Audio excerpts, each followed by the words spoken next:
Hello everyone, today we have start unit 4 the sick children કે સિક children કોને કહેવાય કે એની અંદર હોસ્પિટલાઇઝ બાળક થાય તો એના કયા કયા રિસ્પોન્સ જોવા મળે, પેરેન્ટ્સના કેવા રિસ્પોન્સ જોવા મળે અને અમુક પ્રકારની પ્રોસિજર છે એ આપણે આ યુનિટની અંદર જોશું. તો એમાં ફર્સ્ટ ઓફ ઓલ છે introduction. In introduction, hospitalisation A children, adolescent અને તેના ફેમિલી માટે સ્ટ્રેસ અનુભવે છે. હવે હોસ્પિટલાઇઝેશન કોને કહેવાય કે કોઈ પણ ડિસીઝ કન્ડિશનના કારણે અથવા તો કોઈ પણ ઇલનેસ કે બીમારીના કારણે હોસ્પિટલમાં દાખલ થાય તેને શું કહેવાય? હોસ્પિટલાઇઝેશન કહેવાય. અને હોસ્પિટલની અંદર દાખલ થાય ત્યારે એક તો તેના જે કોઈ પણ બાળક છે, ચિલ્ડ્રન છે, એમાં દાખલ થયું હોય તે અને તેના ફેમિલી મેમ્બર માટે કેવો અનુભવ છે કે સ્ટ્રેસવાળો, ચિંતાવાળો અનુભવ છે. ઉપરાંત તે બાળકના એક્ટિવ ગ્રોથ અને ડેવલપમેન્ટ સાયકલ ઉપર પણ અસર થાય છે. એટલે કે હવે બાળક જ્યારે નાનું હોય ત્યારે એનું શું શરૂ હોય, એનું માઇલસ્ટોન છે, ગ્રોથ અને ડેવલપમેન્ટ છે એ ચાલુ હોય. પરંતુ તે એના ઘરથી દૂર હોસ્પિટલની અંદર અલગ એન્વાયરમેન્ટમાં જ્યારે દાખલ થાય ત્યારે એ બધી અસર કોના ઉપર પડે તો કે એ બાળકના ગ્રોથ અને ડેવલપમેન્ટ ઉપર હોસ્પિટલાઇઝેશનની છે એ અસર છે એ જણાય છે. તેમજ ફેમિલીના લાઇફસ્ટાઈલને પણ અસર કરે છે. બાળકના ડેઇલી રૂટીન વર્કમાંથી દૂર થાય છે. એટલે કે હવે ફેમિલીની લાઇફસ્ટાઈલને પણ શું કરશે? અસર કરશે. કે કોઈનું બાળક છે હોસ્પિટલમાં દાખલ હોય તો તેના ફાધર કે મધર છે એ જોબ કરતા હશે તો તે જોબ ઉપર જઈ શકશે, એના ઘરના કામ છે કરી શકશે, કે એ બાળકને છે એ ખવડાવતા હોય કે રમાડતા હોય તો એ ટાઈમે એ છૂટથી એ કરી શકશે? ના કરી શકશે. તો આવી રીતના એની ફેમિલી છે, જે બાળક હોસ્પિટલાઇઝ છે કે હોસ્પિટલમાં એડમિટ છે, એના ફેમિલીની લાઇફસ્ટાઈલ ઉપર પણ શું કરશે? અસર પડશે. અને બાળકનું જે ડેઇલી રૂટીન છે કે સવારમાં ઉઠીને શું કહેવાય કે એની રૂટીન ક્રિયાઓ કરતું હોય, બોવેલ અને બ્લાડર પેટર્ન છે એની ચાલુ હોય, પછી એ નાસ્તો કરતું હોય કે દૂધ પીતું હોય કે એની મમ્મી છે એને ફીડિંગ કરાવતી હોય, તો આ એનો શું છે? ડેઇલી ક્રમ છે. તો એની અંદર પણ શું ઊભા થશે? અવરોધો છે ઊભા થશે. તેમજ તેના ફેમિલી મેમ્બર્સ, પિયર્સ, રિલેટિવ અને સિબલિંગ સાથેનો કોન્ટેક્ટ છે એ ડિસ્ટર્બ થાય છે. અને બીજું શું થશે તો કે બાળક છે બીમાર થાય એટલે હોસ્પિટલમાં જાય તો એના જે બધા ફેમિલી મેમ્બર છે એ તો ત્યાં નથી જવાના હોસ્પિટલે, કે એના મમ્મી પપ્પા જાય તો દાદા દાદી છે એ ઘરે હોય તો એની સાથેનો કોન્ટેક્ટ તૂટશે. પછી એના પિયર્સ કે એના આજુબાજુમાં એના જેવડા નાના બાળકો હશે તો એની જોડે દરરોજ રમતું હશે કે એને જોતું હશે તો એની જોડેનો કોન્ટેક્ટ છે એ તૂટશે. પછી સિબલિંગ એટલે કે એના જે નાના બીજા ભાઈ બહેન હોય, નાના મોટા ભાઈ બહેન હોય તો એની જોડેનો પણ કોન્ટેક્ટ છે એ ડિસ્ટર્બ થાય છે. બાળકને હોસ્પિટલની અંદર અજાણી વ્યક્તિ સાથે કમ્યુનિકેટ કરવાનું હોય છે. ઉપર અપરિચિત વસ્તુઓ, વાતાવરણ, જુદા પ્રોસિજર બાળકોને અસર કરે છે. માટે જ બાળકોને એના પેરેન્ટ્સ માટે અને હોસ્પિટલાઇઝેશન માટે પ્રિપેરેશન જરૂરી છે.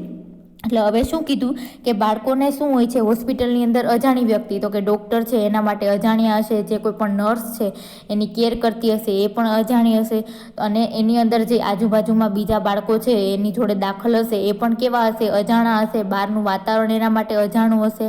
પછી હોસ્પિટલની અંદર જુદા ઇક્વિપમેન્ટ હશે, કે બેડ હશે અથવા તો આખી દવાઓના જે કાંઈ પણ પેલા હોય એ બધું હશે. પછી આવી બધી વસ્તુઓ છે અને આજુબાજુનું જે કંઈ પણ વાતાવરણ છે કેવું હશે? એનાથી અપરિચિત હશે. અને એની અંદર હોસ્પિટલમાં જે કંઈ પણ પ્રોસિજર થતી હશે બધી એનાથી પણ એ શું હશે? અપરિચિત હશે. તેથી જ છે બાળકો અને એના પેરેન્ટ્સને શું કરવા જોઈએ? હોસ્પિટલાઇઝેશન માટે પ્રિપેર કરવા, એટલે કે એને તૈયાર કરવા છે જરૂરી છે. Then importance of care in children, કે હવે ચિલ્ડ્રન છે એની કેર લેવી શા માટે ઇમ્પોર્ટન્સ છે? તો એની અંદર જોઈએ તો ચિલ્ડ્રન એ સ્મોલ એડલ્ટ નથી, માટે એ અગત્યનું છે કે બાળક પ્રત્યે જ્યારે આપણે મૂલ્યાંકન કરતા હોઈએ ત્યારે તેઓ ઇલનેસને કેવી રીતે સર્ચ કરે છે અને ઇલનેસને કેવી રીતે સમજે છે, તેમજ હેલ્થકેર માટેનું કેવું રિએક્શન છે. માટે જ હોસ્પિટલાઇઝ બાળક માટે સ્પેશિયલ કેર અગત્યની છે, જેના માટે નીચેના ફેક્ટરો છે એ જવાબદાર છે. હવે ચિલ્ડ્રન છે એ કંઈ એડલ્ટ નથી. નાનું બાળક એડલ્ટ હોય તો એ કહી દેશે કે મને અહીંયા આવું અનકમ્ફર્ટેબલ ફીલ થાય છે, કે મને અહીંયા દુખે છે, કે આ પ્રોસિજરથી મને છે શું કહેવાય કે કમ્ફર્ટેબલ ફીલ નથી થતું, કે એ જો એડલ્ટ હશે તો એ કહી દેશે. પરંતુ આ શું છે? નાનું બાળક છે. તો આપણે કોઈ પણ પ્રોસિજર કરીએ અથવા તો એ આ એન્વાયરમેન્ટમાં આવ્યું છે, હોસ્પિટલાઇઝ થયું છે, તો એના રિએક્શન કેવા છે, એનું મૂડ કેવું છે એ આપણે શું કરવું પડે? ઓબ્ઝર્વ કરવું પડે. અને એના માટે આપણે સ્પેશિયલ કેર છે એ આપવી અગત્યની છે. હવે જેના માટેના કયા કયા ફેક્ટરો છે એ જવાબદાર છે? તો પહેલું, inability two communicate. Inability two communicate એટલે કે એ બાળક છે એ નાનું હશે તો એ પોતે શું કહેવાય કે પોતાની જે કંઈ પણ લાગણી હશે કે ભાવના હશે એ વ્યક્ત નહીં કરી શકે. કમ્યુનિકેટ એટલે કે બોલી નહીં શકે. તો આપણે શું કરવાનું? તો એની અંદર જોઈએ તો કે વેરી યંગ ચિલ્ડ્રન પોતાના સિમ્ટમ્સનું વર્ણન કરી શકે તેવા શબ્દભંડોળ હોતા નથી. એટલે કે વેરી યંગ ચિલ્ડ્રન, યંગ એટલે કે એકદમ નાનું બાળક હશે એ પોતાની અંદર જે કંઈ પણ સિમ્ટમ્સ એટલે કે એને જે કંઈ પણ થતું હશે કે પેટમાં દુખતું હશે કે ઉલટી થતી હશે, ઉપકા થતો હશે, કાનમાં દુખતું હશે, માથું દુખતું હશે, તો એ બોલી શકવાનું નથી. એના સિમ્ટમ્સ છે પોતે જાતે વર્ણવી શકવાનું નથી. એની પાસે એટલા શબ્દો નથી. બરાબર? તો સ્કૂલ એજના ચિલ્ડ્રન છે પોતાના સિમ્ટમ છે વ્યવસ્થિત રીતના વર્ણવી શકે છે. કે સ્કૂલે જાય એવડા બાળક છે કે 3 થી 4 વર્ષનું કે 5 વર્ષનું બાળક છે તો એને જે કાંઈ પણ થતું હશે એ પોતે બોલી શકશે. એના મમ્મીને કહેશે, પપ્પાને કહેશે, અથવા તો કોઈ બીજી વ્યક્તિ છે, હેલ્થ ટીમ મેમ્બર છે, કોઈ પણ ડૉક્ટર હશે, નર્સ હશે, એને જો પૂછશે તો એ વ્યવસ્થિત રીતના કહી શકશે. પણ બાળક છે એ સિમ્ટમ્સ ઓબ્ઝર્વેશન દ્વારા અને ચાઇલ્ડના રિપોર્ટથી નક્કી કરવા જોઈએ. પરંતુ જે નાનું બાળક છે એની અંદર આપણે સિમ્ટમ્સ છે બોલી શકવાનું નથી. તો આપણે એક તો ઓબ્ઝર્વેશન કરવું જોઈએ કે બાળકને કઈ વસ્તુ થાય છે, અને એ ઓબ્ઝર્વેશન દ્વારા જ છે આપણે બાળકને શું થાય છે તેવો રિપોર્ટ છે એ નક્કી કરવો જોઈએ. Then second one, inability to minor one care and manage fear. એટલે કે એક શું હશે તો કે એક પોતાની કેર એક તો જાતે લઈ નહીં શકતું હોય, નાનું બાળક હશે એટલે, અને પોતાને જે કંઈ પણ આજુબાજુમાં બીક લાગતી હશે તે પણ એક વ્યક્ત નહીં કરી શકે. તો એની અંદર શું તો કે એડલ્ટ જેવો હોસ્પિટલાઇઝ છે તેવો મેડિકેશન તેમજ બીજી પ્રોસિજર વિશે સ્ટાફને વારંવાર પૂછે છે. કે જો એડલ્ટ હશે તો એ શું કરશે? આપણે જ છીએ અથવા તો કોઈ પણ એડલ્ટ છે, નાનું બાળક છે જે 4 થી 5 વર્ષનું કે એનાથી મોટું હશે એ તરત પૂછાપૂછ કરશે કે પેલી દવા છે એ મારે પીવાની છે કે નહીં, મારે કેટલી ગોળીઓ અત્યારે પીવી પડશે, મને ઇન્જેક્શન આપશે કે નહીં, એવા પ્રશ્નો છે એ જે એડલ્ટ હશે તો એ વારંવાર પૂછ્યા કરશે. પરંતુ બાળકને જુદા થવાનો ડર છે, તેમજ અંધકાર, અનનોન તેમજ પ્રોસિજર અને બોડી પાર્ટ અલગ થવાનો ડર લાગે છે, જે એડલ્ટમાં હોતો નથી. પરંતુ હવે બાળક છે એને શું થશે? એક તો એ પેરેન્ટ્સથી નોખા પડવાના છે એની બીક લાગશે, એની ઉપર કઈ કઈ પ્રોસિજરો કરશે એની બીક લાગશે, કે ઇન્જેક્શન આપશે કે નહીં એની બીક લાગશે, કે અથવા તો કોઈ પણ ઓપરેશન કરવાનું હોય તો એને એમ થશે કે મારો આ પાર્ટ છે એ કાપી નાખશે તો આમ કરશે તો એવા બધા ડર છે એને એના મનની અંદર રહેલા હોય છે. Then nutritional need. Nutritional need એટલે કે એને પૂરતો પોષણયુક્ત ખોરાક મળવો જોઈએ એની નીડ. તો આ મુખ્ય ફિઝિયોલોજીકલ તફાવત જે ઇલનેસને અસર કરે છે તે બાળકમાં એડલ્ટની સરખામણીમાં વધુ હોય છે. એટલે કે એની ન્યુટ્રિશનલ નીડ છે એ હોસ્પિટલમાં હોય તો પણ એ પૂરી થવી જોઈએ. કેવી છે? એની ફિઝિયોલોજીકલ નીડ છે, એટલે કે શારીરિક જરૂરિયાત છે કે જીવવા માટે ખાવું જ પડે. તો એ બાળકની અંદર છે મોટાની અંદર કરતાં કેવી એની સરખામણીમાં ન્યુટ્રિશનલ નીડ છે વધારે જોવા મળે છે. તેન બાળકોને ન્યુટ્રિશનની વધુ જરૂરિયાત હોય છે, જેવા કે પ્રોટીન છે, કેલેરી છે, મિનરલ્સ છે, વિટામિન છે વગેરે શરીરના વજનના પ્રમાણમાં એડલ્ટ કરતાં વધુ જરૂર હોય છે. હવે નાનું બાળક છે તો એ કેવું હશે તો કે વિકસિત હશે, એની અંદર ગ્રોથ અને ડેવલપમેન્ટ છે થતો હશે. તેથી આપણે ઓબ્વિયસ વાત છે કે એને ન્યુટ્રિશનની જરૂરિયાત છે એ એડલ્ટ કરતાં કેવી રહેશે? વધારે રહેશે. તો એને કેવા ન્યુટ્રિયન્ટ મળવા જોઈએ? તો કે પ્રોટીન મળી રહેવું જોઈએ, પૂરતા પ્રમાણમાં કેલેરી એટલે કે શક્તિ મળી રહેવી જોઈએ, મિનરલ્સ મળતા હોવા જોઈએ, વિટામિન્સ મળતા હોવા જોઈએ, કે શરીરના વજન પ્રમાણે એડલ્ટ કરતાં આ જે નાના બાળકો હશે એની અંદર શું જોવા મળશે? વધારે જરૂરિયાત જોવા મળશે. કારણ શું કામ? તો કે બાળકોની અંદર શું જોવા મળશે? જે મેટાબોલિઝમ રેટ છે એ કેવો હશે?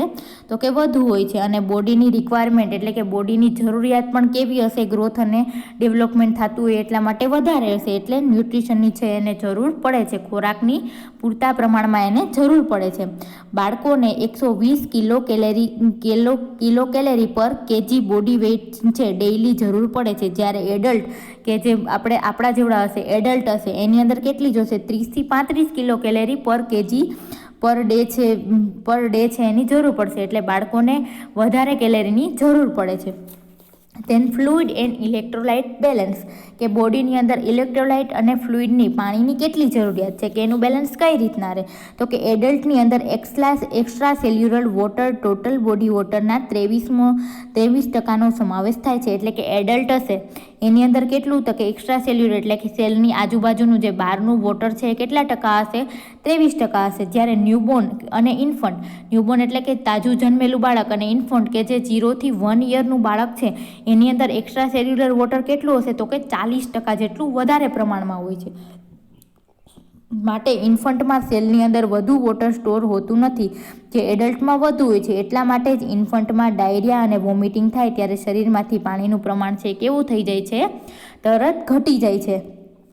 ધેન સિમ્પટમિક રિસ્પોન્સ ટુ ઇલનેસ, તો એની અંદર તો કે ઇન્ફન્ટની બેબી બોડી છે સિસ્ટમ ઇમેચ્યોર હોવાના કારણે બાળકો કરતાં તેમનામાં ડિસીઝ પ્રત્યેનો રિસ્પોન્સ છે સિમ્પટમિકલી ઓછો હોય છે, જેના કારણે સિમ્પટમિક રિએક્શન ડિલે હોવાથી ડાયગ્નોસ અને થેરાપીમાં વિલંબ થાય છે. તેના કારણે ન્યુટ્રિયન્ટ્સ લોસ થવાથી હોસ્પિટલાઇઝેશનની જરૂર પડે છે. એટલે શું કીધું, કે જે ઇન્ફન્ટ બેબી હશે, જે 0 થી 1 યરનું બાળક હશે એની અંદર કેવી હશે, તો કે એની જે આખી બોડીની સિસ્ટમ હશે એકદમ એટલી આપણી જેટલી વિકસિત નહીં હોય. કેવી હશે, એટલી બધી વિકસિત એટલે કે મેચ્યોર નહીં હોય, ઇમેચ્યોર હશે. તો એના કારણે શું થશે, એને કોઈ પણ ડિસીઝ કન્ડિશન થશે તો એના સિમ્પટમ્સ કે જે ચિહ્નો છે, જે કાંઈ પણ અસરો છે એ કેવી જોવા મળશે, ડીલે એટલે કે ઓછી જોવા મળશે, થોડાક સમય રહીને જોવા મળશે. તેથી છે એનો ડાયગ્નોસ એટલે કે એનું નિદાન છે અને થેરાપી એટલે કે એની ટ્રીટમેન્ટમાં શું પડે છે, તો કે વિલંબ પડે છે. તેથી જ એનામાં શું થાય છે, જે ન્યુટ્રિયન્ટ છે, પોષણ છે એ કેવું થઈ જાય છે, ડિસીઝના કારણે ઓછું થઈ જાય છે. તેથી તેને શું કરવો પડે છે, હોસ્પિટલાઇઝ એટલે કે હોસ્પિટલની અંદર એડમિટ અથવા તો દાખલ કરવો પડે છે. ધેન 6.1 એજ સ્પેસિફિક ડિસીઝ, કે બાળકોના ગ્રોથ રિક્વાયરમેન્ટ અને ઇમ્યુનિટીના કારણે બાળકોને ડિસીઝ થવા માટે વધુ સસેપ્ટિબલ હોય છે. એટલે કે બાળક નાનું હોય એટલે એની ઇમ્યુનિટી હજી કેવી હશે, મેચ્યોર નહીં હોય. એટલા માટે કોઈ પણ ડિસીઝ છે અથવા તો કોઈ પણ ચેપ છે કે ઇન્ફેક્શન લાગવા માટે એ કેવું હશે, એકદમ સસેપ્ટેબલ એટલે કે એને ઝડપથી લાગી જાય તેવું, એકદમ સેન્સિટિવ હશે. જે એડલ્ટમાં કેવું હશે, ઓછું હશે. દાખલા તરીકે બાળકોના વિકાસ દરમિયાન વિટામિન ડી ડેફિશિયન્સીના કારણે રિકેટ્સ થાય છે. એટલે બાળકનો જ્યારે ઇન્ફન્ટ હશે, નાનો હશે, ત્યારે એનો વિકાસ થતો હશે, ગ્રોથ અને ડેવલપમેન્ટ થતું હશે. જો એ ટાઈમે એને જો વિટામિન ડી છે એ પૂરતા પ્રમાણમાં ના મળે તો શું જોવા મળે, રિકેટ્સ જોવા મળે. રિકેટ્સની અંદર શું થશે, તો કે એના બોન છે એ કેવા પડી જશે, એકદમ પોચા અને પોલા થઈ જશે, બરાબર. પરંતુ જો એડલ્ટની અંદર આવું જોવા મળતું નથી. મોટા ભાગે એમનામાં ડિસીઝ પ્રત્યેની ઇમ્યુનિટી ડેવલપ થાય છે, પરંતુ ડિસીઝ પ્રત્યે ઇમ્યુનિટી ડેવલપ થયેલ હોય છે. પરંતુ ચિલ્ડ્રન છે એ મોસ્ટ ડિસીઝ થવા માટે જે સસેપ્ટિબલ હોય છે, એટલે કે જે નાનું બાળક છે એની અંદર શું થશે, તો કે ઇમ્યુનિટી છે એ ધીમે ધીમે ડેવલપ થતી હોય છે. જ્યારે એડલ્ટ છે એની અંદર ઇમ્યુનિટી છે એ રોગ પ્રતિકારક શક્તિ છે એ ડેવલપ થઈ ગયેલી હશે. તેથી કરીને જે નાનું બાળક છે, ઇન્ફન્ટ છે, એની અંદર રોગ લાગવાની કે ડિસીઝ થવાની શક્યતાઓ છે એડલ્ટ કરતાં કેવી રહેશે, વધારે રહેશે. કેવા રોગ થઈ શકે, તો કે મિઝલ્સ એટલે કે આપણે જે ઓરી કહીએ છીએ એ, પોલિયો થઈ શકે, ડાયરિયા થઈ શકે, ડિહાઇડ્રેશન થઈ શકે એટલે કે પાણી ઘટી શકે. પછી care bye the parents in unit, કે જે કોઈ પણ બાળક છે હોસ્પિટલની અંદર કે નિયોનેટલ કેરની યુનિટની અંદર કે કોઈ પણ પીડિયાટ્રિક યુનિટની અંદર જો એ દાખલ થયેલું હોય તો એમાં પેરેન્ટ્સ છે કઈ રીતના કેર કરે, તો કે ઘણી હોસ્પિટલની અંદર પેશન્ટ ઓર ફેમિલી પાર્ટિસિપેન્ટ યુનિટ, કે જ્યાં પેરેન્ટ્સ યુનિટની અંદર ચાઇલ્ડની સાથે રહે છે તથા નર્સની જવાબદારી રહે છે. હોસ્પિટલની અંદર બાળકને ઘરની જેમ સારવાર મળી રહે તે રીતે પેરેન્ટ્સને તૈયાર કરવામાં આવે છે. એટલે ઘણી હોસ્પિટલોની અંદર કેવું હોય છે, તો કે બાળક છે જે યુનિટની અંદર દાખલ હોય ત્યાં તેના પેરેન્ટ્સને શું કરવા દેવામાં આવે છે, કે રહેવા દેવામાં આવે છે. જેથી કરીને બાળકને છે એ ઘર જેવું વાતાવરણ લાગે અને ઘર જેવા વાતાવરણની અંદર જ તેને શું મળી રહે, સારી રીતના સારવાર મળી રહે. તે માટે નર્સની જવાબદારી હેઠળ એના મમ્મી પપ્પાને કેર આપવા માટે શું કરવામાં આવે છે, પ્રિપેર કરવામાં આવે છે અથવા તો તૈયાર કરવામાં આવે છે. ધેન દરેક પ્રકારની પ્રોસિજર, ટેસ્ટ, હેલ્થ ટીચિંગ વગેરે પણ બાળક માટે કેરપૂર્વક કરવામાં આવે છે. બીજું શું કરવામાં, કોઈ પણ પ્રોસિજર જેમ કે ઓરલ મેડિકેશનની પ્રોસિજર છે, અથવા તો ઇન્જેક્શન આપવાનું છે, અથવા તો એનિમાની પ્રોસિજર છે, એ કાંઈ પણ પ્રોસિજર હોય, કોઈ પણ બ્લડ ટેસ્ટ કરાવવાનો હોય, ટૂલ ટેસ્ટ કરાવવાનો હોય, યુરિન ટેસ્ટ કરવાનો હોય, એવા બધા ટેસ્ટ છે. હેલ્થ ટીચિંગ એટલે કે આરોગ્ય શિક્ષણ વગેરે જેવી બાબતો છે એ બાળકોને આપવામાં આવે, પણ કઈ રીતના, તો કે કેરપૂર્વક એકદમ ધ્યાનથી, કાળજીથી આપવામાં આવે છે. ફેમિલી યુનિટની અંદર પેરેન્ટ્સની સ્કિલ, એટીટ્યૂડ, ટેકનિક અને પેરેન્ટ ચાઇલ્ડ રિલેશનશિપના પ્રોબ્લેમ છે ઓબ્ઝર્વ કરવામાં આવે છે. હવે આ પેરેન્ટ્સ યુનિટની અંદર શું હશે, પેરેન્ટ્સ છે એ બાળકોની સાથે હશે, તો એ પેરેન્ટ્સને બાળકોની કેર કરવા માટે નર્સની જવાબદારી નીચે શું કરવામાં આવે છે, એને તૈયાર કરવામાં આવે છે. તો એની સ્કિલ કેવી છે કે તે કઈ રીતના બાળકની કેર લે છે એ ચેક કરવાનું, ઓબ્ઝર્વેશન કરવાનું. એનો એટીટ્યૂડ એટલે કે એનો જે આ કેર કરતી વખતે એનું શું કહેવાય કે સ્વભાવ કેવો રહે છે, એનો એટીટ્યૂડ કેવો રહે છે એ ચેક કરવાનો. પછી એની ટેકનિક કે કઈ રીતના કેવી ટેકનિકથી એ કેર લે છે. પેરેન્ટ્સ ચાઇલ્ડ રિલેશનશિપ એટલે કે પેરેન્ટ્સ અને બાળક વચ્ચેની સંબંધ કેવા છે, રિલેશનશિપ કેવી છે, એ બધાની અંદર જો કાંઈ પણ પ્રોબ્લેમ હોય તો એ ઓબ્ઝર્વેશન કરવામાં આવે છે. જેમ children's reaction to the hospitalization એટલે કે જે બાળક છે એ હોસ્પિટલાઇઝ થયેલો છે અથવા તો હોસ્પિટલની અંદર એડમિટ અથવા તો દાખલ થયો છે, તો એના રિએક્શન કેવા છે, એના રિએક્શન કેવા હોય તે આપણે જોશું. તો બાળકના સ્ટ્રેસના કારણે એન્વાયરમેન્ટલ અને સોશિયલ ડિમાન્ડ વચ્ચેનું બેલેન્સ છે એ જળવાતું નથી અને બાળકની એબિલિટીનો ઉપયોગ કરી શકતો નથી. હવે બાળક છે એ પોતે સ્ટ્રેસના કારણે હોસ્પિટલમાં એ દાખલ થાય તો સ્ટ્રેસમાં આવશે કે અહીંયા મને ઇન્જેક્શન આપશે કે દવાઓ આપશે કે શું કરશે મારી જોડે. એવા સ્ટ્રેસના કારણે એની અંદર શું જોવા મળશે, એક તો એન્વાયરમેન્ટલ એટલે કે હોસ્પિટલની અંદર એક તો એનું એન્વાયરમેન્ટ છે, આજુબાજુની જે કાંઈ પણ દવાઓ જોવા મળશે, ડૉક્ટર જોવા મળશે, નર્સ જોવા મળશે, ઇન્જેક્શનો જોવા મળશે. તો એક તો એન્વાયરમેન્ટલ અને સોશિયલ ડિમાન્ડ. સોશિયલ ડિમાન્ડ એટલે કે હવે હોસ્પિટલમાં દાખલ થાય તો ત્યાં તેના આખું ફેમિલી નહીં હોય, એના સિબલિંગ, એના ભાઈ બહેન છે એ નહીં હોય, એના આજુબાજુના જે કોઈ પણ બીજા બાળકો છે એ એને નહીં જોવા મળે. એટલે શું થશે, આ જે એન્વાયરમેન્ટલ અને સોશિયલ ડિમાન્ડ વચ્ચેનું બેલેન્સ છે એ કેવું થશે, જળવાતું નથી અને બાળકની એબિલિટીનો ઉપયોગ કરી શકતો નથી. એટલે કે બાળક છે એ હોસ્પિટલમાં તો કાંઈ પોતે શું કહેવાય કે હરીફરી મન પડે ત્યાં હરીફરી નહીં શકે, એને જે કાંઈ પણ ખાવું હશે એ મળી નહીં શકે, એટલે પોતાની જે કાંઈ પણ એબિલિટી છે એનો ઉપયોગ છે એ નથી કરી શકતો. હોસ્પિટલમાં એડમિશન પ્રોસેસના 3 આસ્પેક્ટ કે જે ચાઇલ્ડ અને પેરેન્ટ્સ માટે સ્ટ્રેસફુલ બની રહે છે.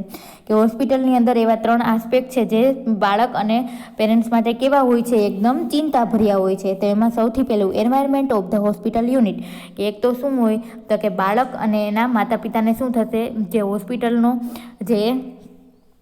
હોસ્પિટલનો યુનિટ છે કે જ્યાં એને દાખલ થવાનું છે ત્યાંનું આજુબાજુનું વાતાવરણ. બીજું તો કે નેચર ઓફ એડમિટિંગ પ્રોસિજર તો કે એડમિશન માટેની જે કંઈ પણ પ્રોસિજર છે કે કઈ રીતના એ બાળકને એડમિટ કરવામાં આવે છે, કેવું તેનું ચેકઅપ કરવામાં આવે છે, તેનું નેચર. તો environment of the hospital unit, તો ધ હોસ્પિટલ યુનિટ છે તો એની અંદર કઈ કઈ બાબતોનો સમાવેશ થાય તો કે કઈ કઈ વસ્તુ છે એ સ્ટ્રેસફુલ હોય. તેમાં સૌથી પહેલું છે સોશિયલ એન્વાયરમેન્ટ.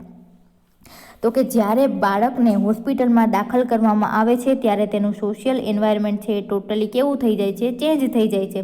તથા હેલ્થ ટીમના મેમ્બર તેના માટે કેવા હોય છે, અપરિચિત હોય છે. હવે દેખીતી વાત છે કે સોશિયલ એન્વાયરમેન્ટ એટલે કે એની આજુબાજુના જે લોકો છે એ બદલાવાના. ઘરે હશે તો દાદા દાદી હશે, કાકા કાકી હશે, એમના છોકરાઓ એટલે કે એના કઝિન્સ હશે, એના પોતાના ભાઈ બહેન એટલે કે એના સિબલિંગ હશે, આજુબાજુમાં રહેતા વડીલો હશે કે જે તેને દરરોજ રમાડતા હશે. તો હોસ્પિટલની અંદર એ હોવાના તો કે નથી હોવાના. તો હોસ્પિટલની અંદર એને શું જોવા મળશે તો કે હેલ્થ કેર ટીમના મેમ્બરો જોવા મળશે, જેમ કે નર્સ છે, ડૉક્ટર છે, પછી લેબ ટેકનિશિયન હોય તો તે છે, કદાચ એને એક્સરે કઢાવવાનો હોય તો એક્સરે ટેકનિશિયન છે. તો એવા અપરિચિત વ્યક્તિઓ સાથે એને મળવાનું થશે. તથા હેલ્થ ટીમના મેમ્બર તેના માટે વાતાવરણ આનંદમય બનાવવું જોઈએ. એટલે આ બધા અપરિચિત હોય છે તેટલા માટે જે આ નર્સ છે, ડૉક્ટર છે, બાળકને શું કરવું જોઈએ, મજા આવે તેવું આનંદમય વાતાવરણ છે બનાવવું જોઈએ. હોસ્પિટલ કેર માટે ચાઇલ્ડ અને ફેમિલીનો કોન્ફિડન્સ, સ્ટાફ પ્રત્યેની વિશ્વસનીયતા જાળવવી જોઈએ. હવે હોસ્પિટલ કેર માટે શું તો કે ચાઇલ્ડ અને ફેમિલીનો કોન્ફિડન્સ કે જે સ્ટાફ છે એને શું કરવું જોઈએ, એના ફેમિલી મેમ્બર અને ચાઇલ્ડને કોન્ફિડેન્ટિયાલિટી એટલે કે આત્મવિશ્વાસ અપાવવો જોઈએ કે તમારું બાળક છે વહેલામાં વહેલી તકે સાજું થઈ જશે અને એના પેરેન્ટ્સે પણ સ્ટાફ પ્રત્યે શું જાળવવી જોઈએ તો કે વિશ્વસનીયતા જાળવવી જોઈએ, જેથી કરીને વાર્મ અપ્રોચ ચાઇલ્ડ અને પેરેન્ટ્સને એડમિશનમાં મદદરૂપ થશે. તેથી શું મળશે, બાળકને છે એ હોસ્પિટલમાં જાય તો પણ તેને હૂંફ મળી રહેશે અને પેરેન્ટ્સને શું થશે, એડમિટ થાય ત્યારે એડમિશન પ્રોસિજરમાં શું મળશે, મદદ મળશે. નર્સ તરીકે ચાઇલ્ડ અને ફેમિલીને પૂરતા પ્રશ્નો પૂછવા જેથી તેઓ સારું ફીલ કરશે તેમજ સ્ટાફ પ્રત્યે લાગણી પ્રાપ્ત કરશે. એટલે નર્સે શું કરવું, બાળકને શાંતિથી પ્રશ્ન પૂછવા જોઈએ કે બેટા તને શું થયું છે, ક્યાં વાગ્યું છે અથવા તો ક્યાં દુખે છે, તને શું થાય છે. પછી એના ફેમિલી મેમ્બરને પણ શાંતિથી પ્રશ્ન પૂછવા જોઈએ કે કઈ રીતના થાય છે, કેટલા દિવસથી થાય છે, પહેલાં શું થતું હતું. એટલે શું થશે, એક ફેમિલિયર જેવું થઈ જશે. એટલે એની જોડે નર્સ જોડે શું થશે, લાગણી બંધાશે અને વિશ્વાસ આવશે. ધ ફિઝિકલ એન્વાયરમેન્ટ, આ પહેલું કયું ફેક્ટર હતું યુનિટની અંદર તો કે social environment. Than second one છે ફિઝિકલ એન્વાયરમેન્ટ. તો એકચ્યુઅલ હોસ્પિટલ એન્વાયરમેન્ટ તે બાળક માટે સ્ટ્રેસફુલ ફેક્ટર છે. હવે હોસ્પિટલે જવું હોય તો બાળક તો શું મોટા હોય તો હોસ્પિટલે જવું હોય તો એને શું લાગશે, ડર લાગશે. તો બાળક માટે આ હોસ્પિટલનું એન્વાયરમેન્ટ કેવું હશે, એકદમ સ્ટ્રેસફુલ એટલે કે ચિંતાવાળું હશે, બીક લાગે તેવું હશે.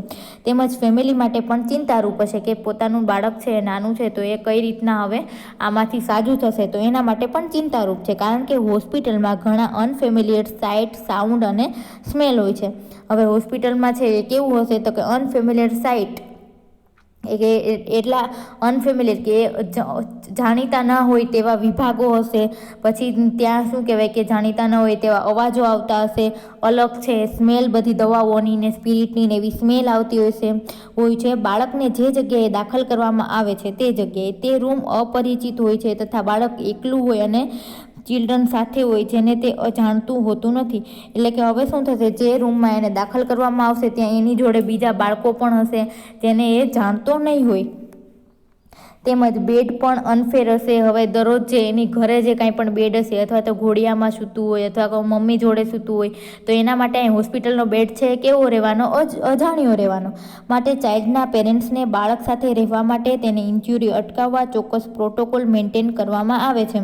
એટલે કે શું થશે તો કે બાળક છે એ બેડ ઉપરથી પડી ના જાય અથવા તો જે જગ્યાએ દાખલ થયેલ છે ત્યાંથી એને કોઈ પણ જાતની ઇન્જુરી ના થાય તે માટે શું કરવામાં આવે છે, હોસ્પિટલના અમુક પ્રોટોકોલ છે મેન્ટેન કરવામાં આવે છે કે નિયમો છે મેન્ટેન કરવામાં આવે છે, જે બાળક અને ફેમિલીને શું કરશે, સ્ટ્રેસમાં વધારો કરે છે. કે શું કરશે, બાળકથી છે એના એમ કહેવામાં આવે એના મધર ફાધરને કે ક્યાં તો મધરને ત્યાં રોકાવાનું, ક્યાં તો ફાધરને ત્યાં રોકાવાનું, કોઈ પણ એક વ્યક્તિને ત્યાં પાસે રહેવા દે. અથવા તો એમ કે અહીંયા કોઈને અહીંયા સ્ટાફ છે બાળકની પૂરતી કેર કરશે, તમારા ફેમિલી મેમ્બરમાંથી કોઈને અહીંયા રહેવાની જરૂર નથી. જો એવા હોસ્પિટલના કે યુનિટના પ્રોટોકોલ હશે તો એ પણ કેવા થશે, ફેમિલી માટે વધારે સ્ટ્રેસફુલ હોય છે. Then nature of the admission procedure, કે એડમિશન પ્રોસિજર છે એ કઈ રીતના કરવામાં આવે છે, એનો નેચર કેવો છે તો કે જ્યારે બાળક હોસ્પિટલમાં દાખલ કરવામાં આવે ત્યારે ઘણી પ્રોસિજરમાંથી પસાર થવાનું હોય છે, જેમાં diagnostic, pre operative, post operative, જે ચાઇલ્ડ અને ફેમિલીને સ્ટ્રેસમાં વધારો કરે છે. એટલે દાખલ થાય ત્યારે શું કરવામાં આવે છે તો કે એક તો ડાયગ્નોસ્ટિક પ્રોસિજર કરવામાં આવે. ડાયગ્નોસ્ટિક પ્રોસિજરની અંદર શું કરવામાં આવે, એનું ચેકઅપ કરાવવામાં આવે, જે કંઈ પણ તકલીફ છે એ જાણવામાં આવે સૌપ્રથમ. પછી પ્રી ઓપરેટિવ, કે જો કાંઈ પણ ડાયગ્નોસ્ટિક પ્રોસિજર કરાવી તેમાં કાંઈ પણ ઓપરેશન કરવાનું થયું હોય તો પ્રી ઓપરેટિવ બધી જાણકારી લેવામાં આવે, બધી એને હિસ્ટ્રી કહેવાની હોય. પછી પોસ્ટ ઓપરેટિવ કે એનું ઓપરેશન થઈ ગયા પછી ઓપરેશન થિયેટરમાંથી બહાર આવે અને હવે એને નોર્મલ યુનિટની અંદર થોડા દિવસ માટે દાખલ થવાનું હોય તો તે માટેની પણ પ્રોસિજર હોય છે. તો આ શું છે, ફેમિલી માટે ચિંતામાં વધારો કરતું પરિબળ છે. Then parents response to hospitalization, હવે પેરેન્ટ્સનો છે એનું બાળક છે હોસ્પિટલની અંદર દાખલ હોય તો તેનો રિસ્પોન્સ કેવો હોય તેના વિશે આપણે જોશું. તો કે હોસ્પિટલાઇઝેશન એ ચાઇલ્ડ અને પેરેન્ટ્સ બંને માટે કેવું છે, સ્ટ્રેસફુલ સમાન છે. આપણે આગળ ઘણી વખત આવી ગયું કે હોસ્પિટલાઇઝ ચાઇલ્ડ એ પેરેન્ટ્સ માટે સ્ટ્રેસફુલ શા માટે રહે છે, તેના જવાબદાર ફેક્ટરો કે પરિબળો કયા કયા છે તે આપણે જોશું. તેમાં લેક ઓફ ધ ઇન્ફોર્મેશન, પહેલાં તો શું હશે, પેરેન્ટ્સને બીક હશે કે મારા બાળકને શું થયું હશે, કે એડમિશન કરાવવા માટે ક્યાં જવાનું છે, એની સારવાર છે કોણ કરશે, એનું ઓપરેશન થઈ જશે કે નહીં, ઓપરેશન છે સક્સેસફુલ જશે કે નહીં, આવી કોઈ પણ પ્રકારની માહિતી છે એના પેરેન્ટ્સને હોતી નથી. તો એનાથી એક તો એ સ્ટ્રેસમાં હશે. પછી second, fear of procedure and treatment. હવે બીજો એને શેની બીક હશે કે શું કહેવાય કે બાળકને ઇન્જેક્શન આપશે કે કેટલીક દવાઓ આપશે, એની જોડે કઈ પ્રોસિજર કરશે, એને પાઇન્ટ ચડાવવો પડશે કે શું, એવી બધી ટ્રીટમેન્ટને અને પ્રોસિજરને લગતી એને બીક હોય છે. પછી C, lack of information about diagnostic and future of the child. હવે બીજી એને શું ઇન્ફોર્મેશન નહીં હોય તો કે ડાયગ્નોસ્ટિક પ્રોસિજર, કે બાળકની જે કંઈ પણ ડાયગ્નોસ્ટિક પ્રોસિજર છે એનું સીટી સ્કેન કરાવવું પડે એમ હોય, કે અથવા તો એને ઓક્સિજન થેરાપી આપવી પડે એમ હોય, અથવા તો એનું બીજું કંઈ પણ બ્લડ ચેકઅપ કરાવવાનું હોય, તો એના વિશે એને ઇન્ફોર્મેશન એટલે માહિતી નહીં હોય. અને બાળક છે એના ફ્યુચર વિશે, કે એ જલ્દી સાજું થશે કે નહીં, કે આની અંદર કંઈ પણ ખોડ ખાપણ વિશે આપણે જો ઓપરેશન કરાવીએ છીએ તો એ સક્સેસફુલ જશે કે નહીં, કે બાળકના ફ્યુચરમાં શું થશે, એના માટે એને શું થાય છે, ચિંતા થાય છે. હવે બાળકના ડાયગ્નોસ્ટિક પ્રોસિજર માટે વિલંબ કરાવવામાં આવે અથવા તો ઓપરેશન માટે ધ્યાન આપવામાં ન આવે તો અથવા તો કરેલ ટેસ્ટનું પરિણામ વગેરે પેરેન્ટ્સને સ્ટ્રેસમાં વધારો કરે છે. એટલે કે કાંઈ પણ ડાયગ્નોસ્ટિક પ્રોસિજર કરાવેલી હોય, કાંઈ પણ એનું ચેકઅપ કરાવેલું હોય કે ઇન્વેસ્ટિગેશન કરાવેલું હોય, તો એના રિપોર્ટ આવવામાં કે ઓપરેશન કરવામાં કે કોઈ પણ બીજા બ્લડ ટેસ્ટ કે યુરિન ટેસ્ટ કે સ્ટૂલ ટેસ્ટ કે એવા કરાવ્યા હોય અને એનું રિઝલ્ટ છે, એનો રિપોર્ટ છે એ જલ્દીથી ના આવે તો એ પેરેન્ટ્સ છે એ સ્ટ્રેસમાં આવી જાય કે શું હશે રિપોર્ટમાં, શું નહીં હોય, એવું બધું વિચારવા લાગે છે. પેરેન્ટ્સ પોતાના બાળકની ઇલનેસ માટે પોતાને જવાબદાર ગણે છે અને પોતાને શું થાય છે કે મેં કદાચ આમ ન કર્યું હોત અથવા તો મેં કંઈક વધારે ધ્યાન આપ્યું હોત તો બાળક છે ઇલનેસમાં ના હોત, તો એ પોતાને એવી રીતના જવાબદાર ગણવા લાગે છે. પેરેન્ટ્સ પોતાના બાળકથી અલગ થશે તેવું ફીલ કરે છે અને અપૂરતી સગવડ ફીલ કરે છે. હવે પેરેન્ટ્સને શું થશે કે શું કહેવાય કે મને ઓપરેશન થિયેટરની અંદર નહીં જવા દે, એ બાળક છે મારું રડતું હશે કે કેમ, એવું એને ડર લાગશે કે બાળકથી અલગ થવા માટેનો. જ્યારે બાળકને દાખલ કરેલો હોય છે ત્યારે પેરેન્ટ્સની એન્ઝાયટી ઓળખી શકાય છે કે આપણે પેરેન્ટ્સ છે એ ડરમાં છે એવું આપણે એના ચહેરા ઉપરથી જ આપણને ખબર પડે કે એને એન્ઝાયટી છે. જેમ કે પેરેન્ટ્સ છે રેસ્ટલેસ લાગે એટલે કે કેવું લાગશે, એકદમ થાકેલા લાગશે, ઇરિટેબલ લાગશે. પછી ઇરેક્ટિક બોડી મુવમેન્ટ એટલે કે આમ હાથ હલાવવા લાગશે, કે પોતે કાંઈ પણ આજુબાજુ આમ શું કહેવાય કે એક બાજુથી બીજી બાજુ એકદમ આટા મારશે. પછી તો કે એંગ્રી હશે, એનો વોઇસ છે બદલાઈ જશે, હોસ્પિટલ અને એગ્રેસિવ બિહેવિયર વગેરે સ્ટાફ સાથે વર્તે છે.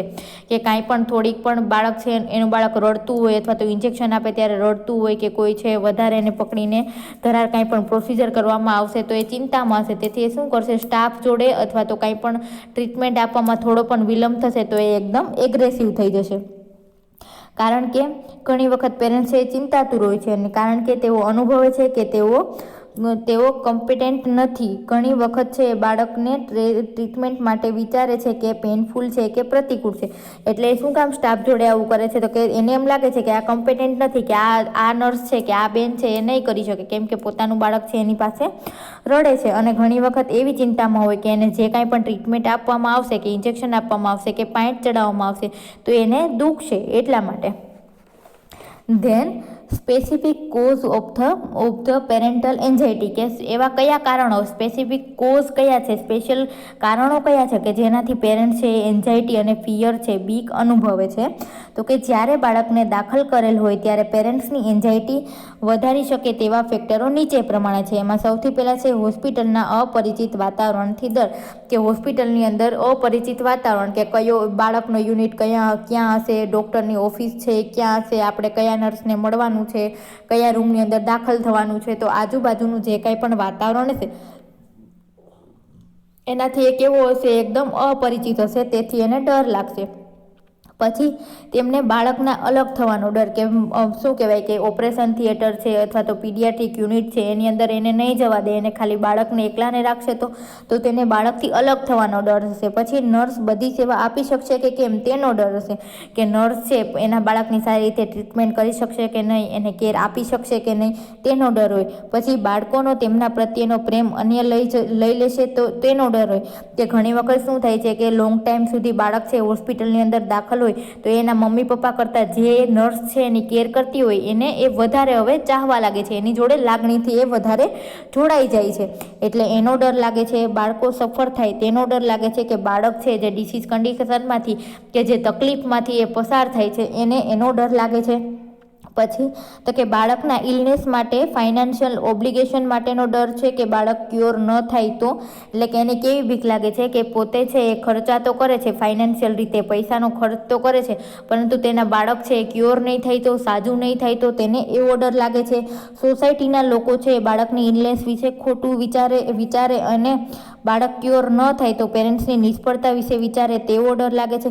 એને શું લાગે છે કે સોસાયટીના લોકો એવું કહેશે તો કે આના બાળકને તો આવો રોગ થયો, કે આના બાળકને તો આવો રોગ થયો, અને જો સાજું ન થાય તો પણ છે સોસાયટી વાત કરે કે સારી રીતના એને ક્યોર ના કરી, કે સારી હોસ્પિટલમાં ના લઈ ગયા, કે સારી રીતના એનું ટ્રીટમેન્ટ ના કરાવી, તો તેને એ વાતનો પણ ડર લાગે છે.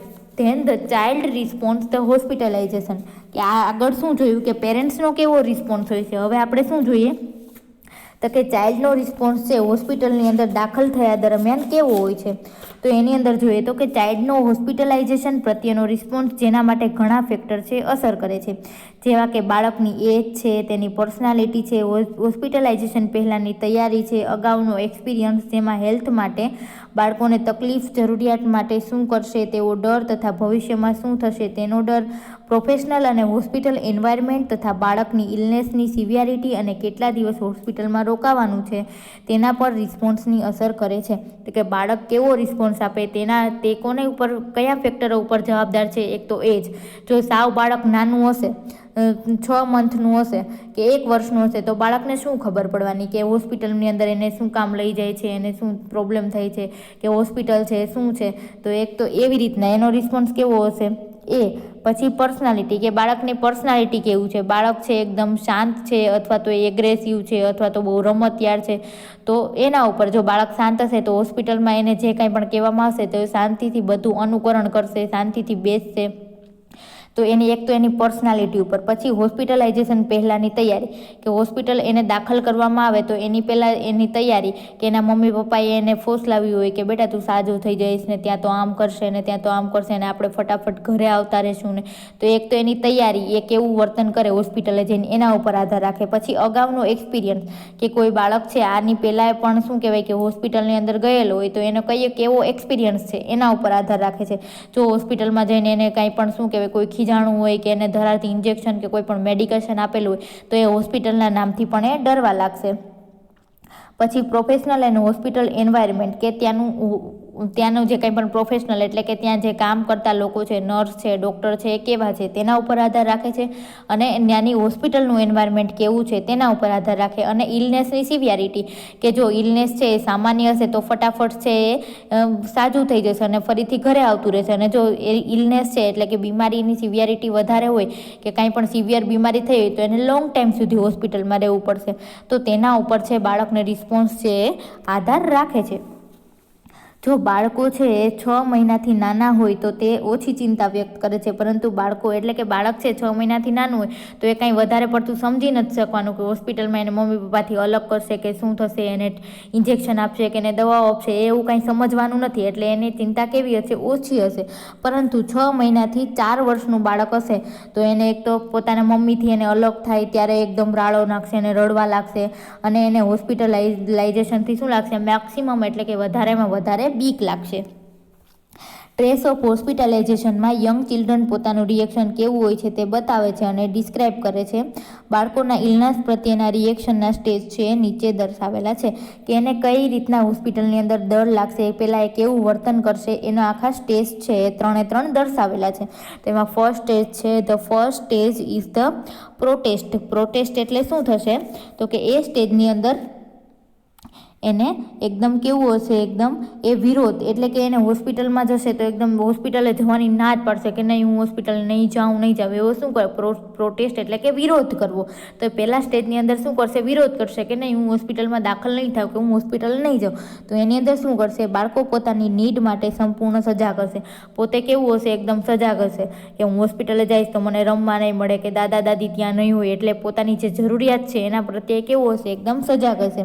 જે કેરટેકર કેરટેકર દ્વારા આપવામાં આવે છે. જ્યારે કેરટેકર છે એ ત્યજી દેશે ત્યારે બાળક ઘણું શું કરશે, રડશે. અને તે નર્સ જ સ્ટાફના માણસો તેના કમ્ફર્ટ માટે પ્રયત્નોને પણ સ્વીકારતો નથી અને બેડના એક ખૂણામાં બેસે છે અથવા તો તેનો કોન્ટેક્ટ છે અવોઇડ કરે છે. એટલે કે એને દાખલ કરવામાં આવે ત્યારે એને જો જે યુનિટની અંદર લઈ જવામાં આવે તો એને મમ્મીથી અલગ કરવામાં આવે અથવા તો પપ્પાએ તેડ્યું હોય ત્યાંથી એને અલગ કરવામાં આવશે તો એ તરત શું કરવા મળશે, રડવા લાગશે. અને જો ત્યાંનો જે કંઈ પણ સ્ટાફ હશે એ યુનિટનો, નર્સ હશે અથવા તો કોઈ બીજી કેરટેકર હશે, એને ગમે એટલી કેર કરશે તો પણ શું કરશે, એનો અસ્વીકાર કરશે. કેમ કે એને ઓળખતું નથી એટલે એનો અસ્વીકાર કરશે અને બેડના એક ખૂણામાં બેસી રહેશે અથવા તો છે કોન્ટેક્ટ અવોઇડ કરશે. એટલે કે નર્સ હશે, ત્યાંનો સ્ટાફ હશે, એની જોડે કાંઈ પણ બોલશે નહીં, એની જોડે કાંઈ પણ કોન્ટેક્ટ નહીં કરે.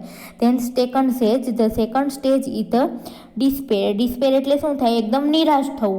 એટલે કે બાળકને તેના કેરટેકર દ્વારા નીડ પૂરી પાડવામાં આવે છે, તે માટે હજુ પણ કોન્શિયસ છે, પરંતુ જ્યારે કેરટેકર કે વ્યક્તિ બાળક પાસે ન આવે ત્યારે બાળક એક ધારું રડે છે.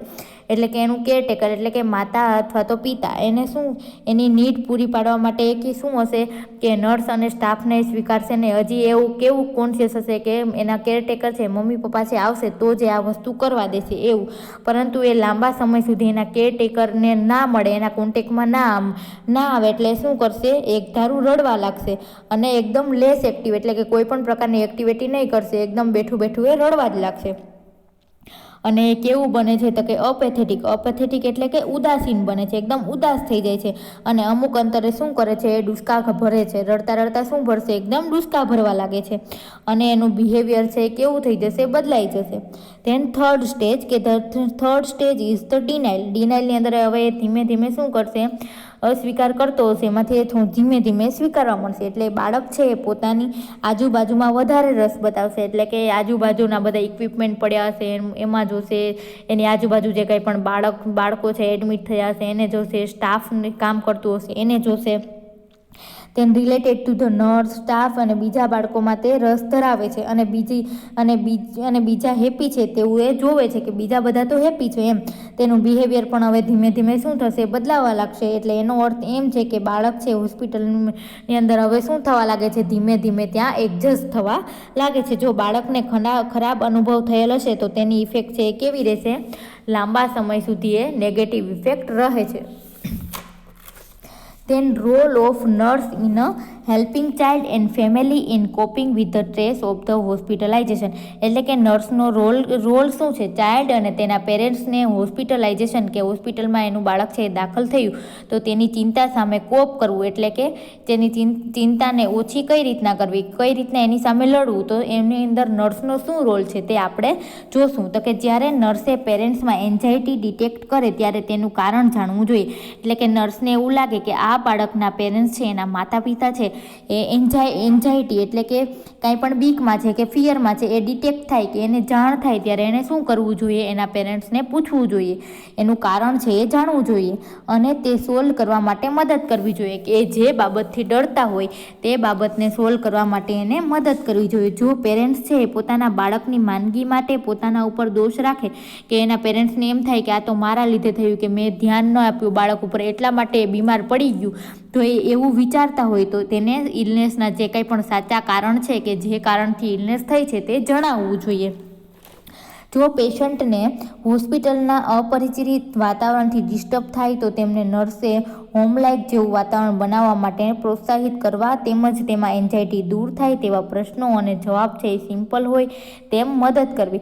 એટલે કે જો પેશન્ટ કે એના પેરેન્ટ્સ છે એને હોસ્પિટલનું વાતાવરણ છે એકદમ અપરિચિત, અજાણ્યું લાગે અને એ વાતાવરણથી એને ફિયર હોય, એન્ઝાયટી હોય તો નર્સે છે એ હોમ જેવું વાતાવરણ, એના ઘર જેવું વાતાવરણ મળે તે માટે એને પ્રોત્સાહિત કરવા જોઈએ અને એવા પ્રયત્ન કરવા જોઈએ.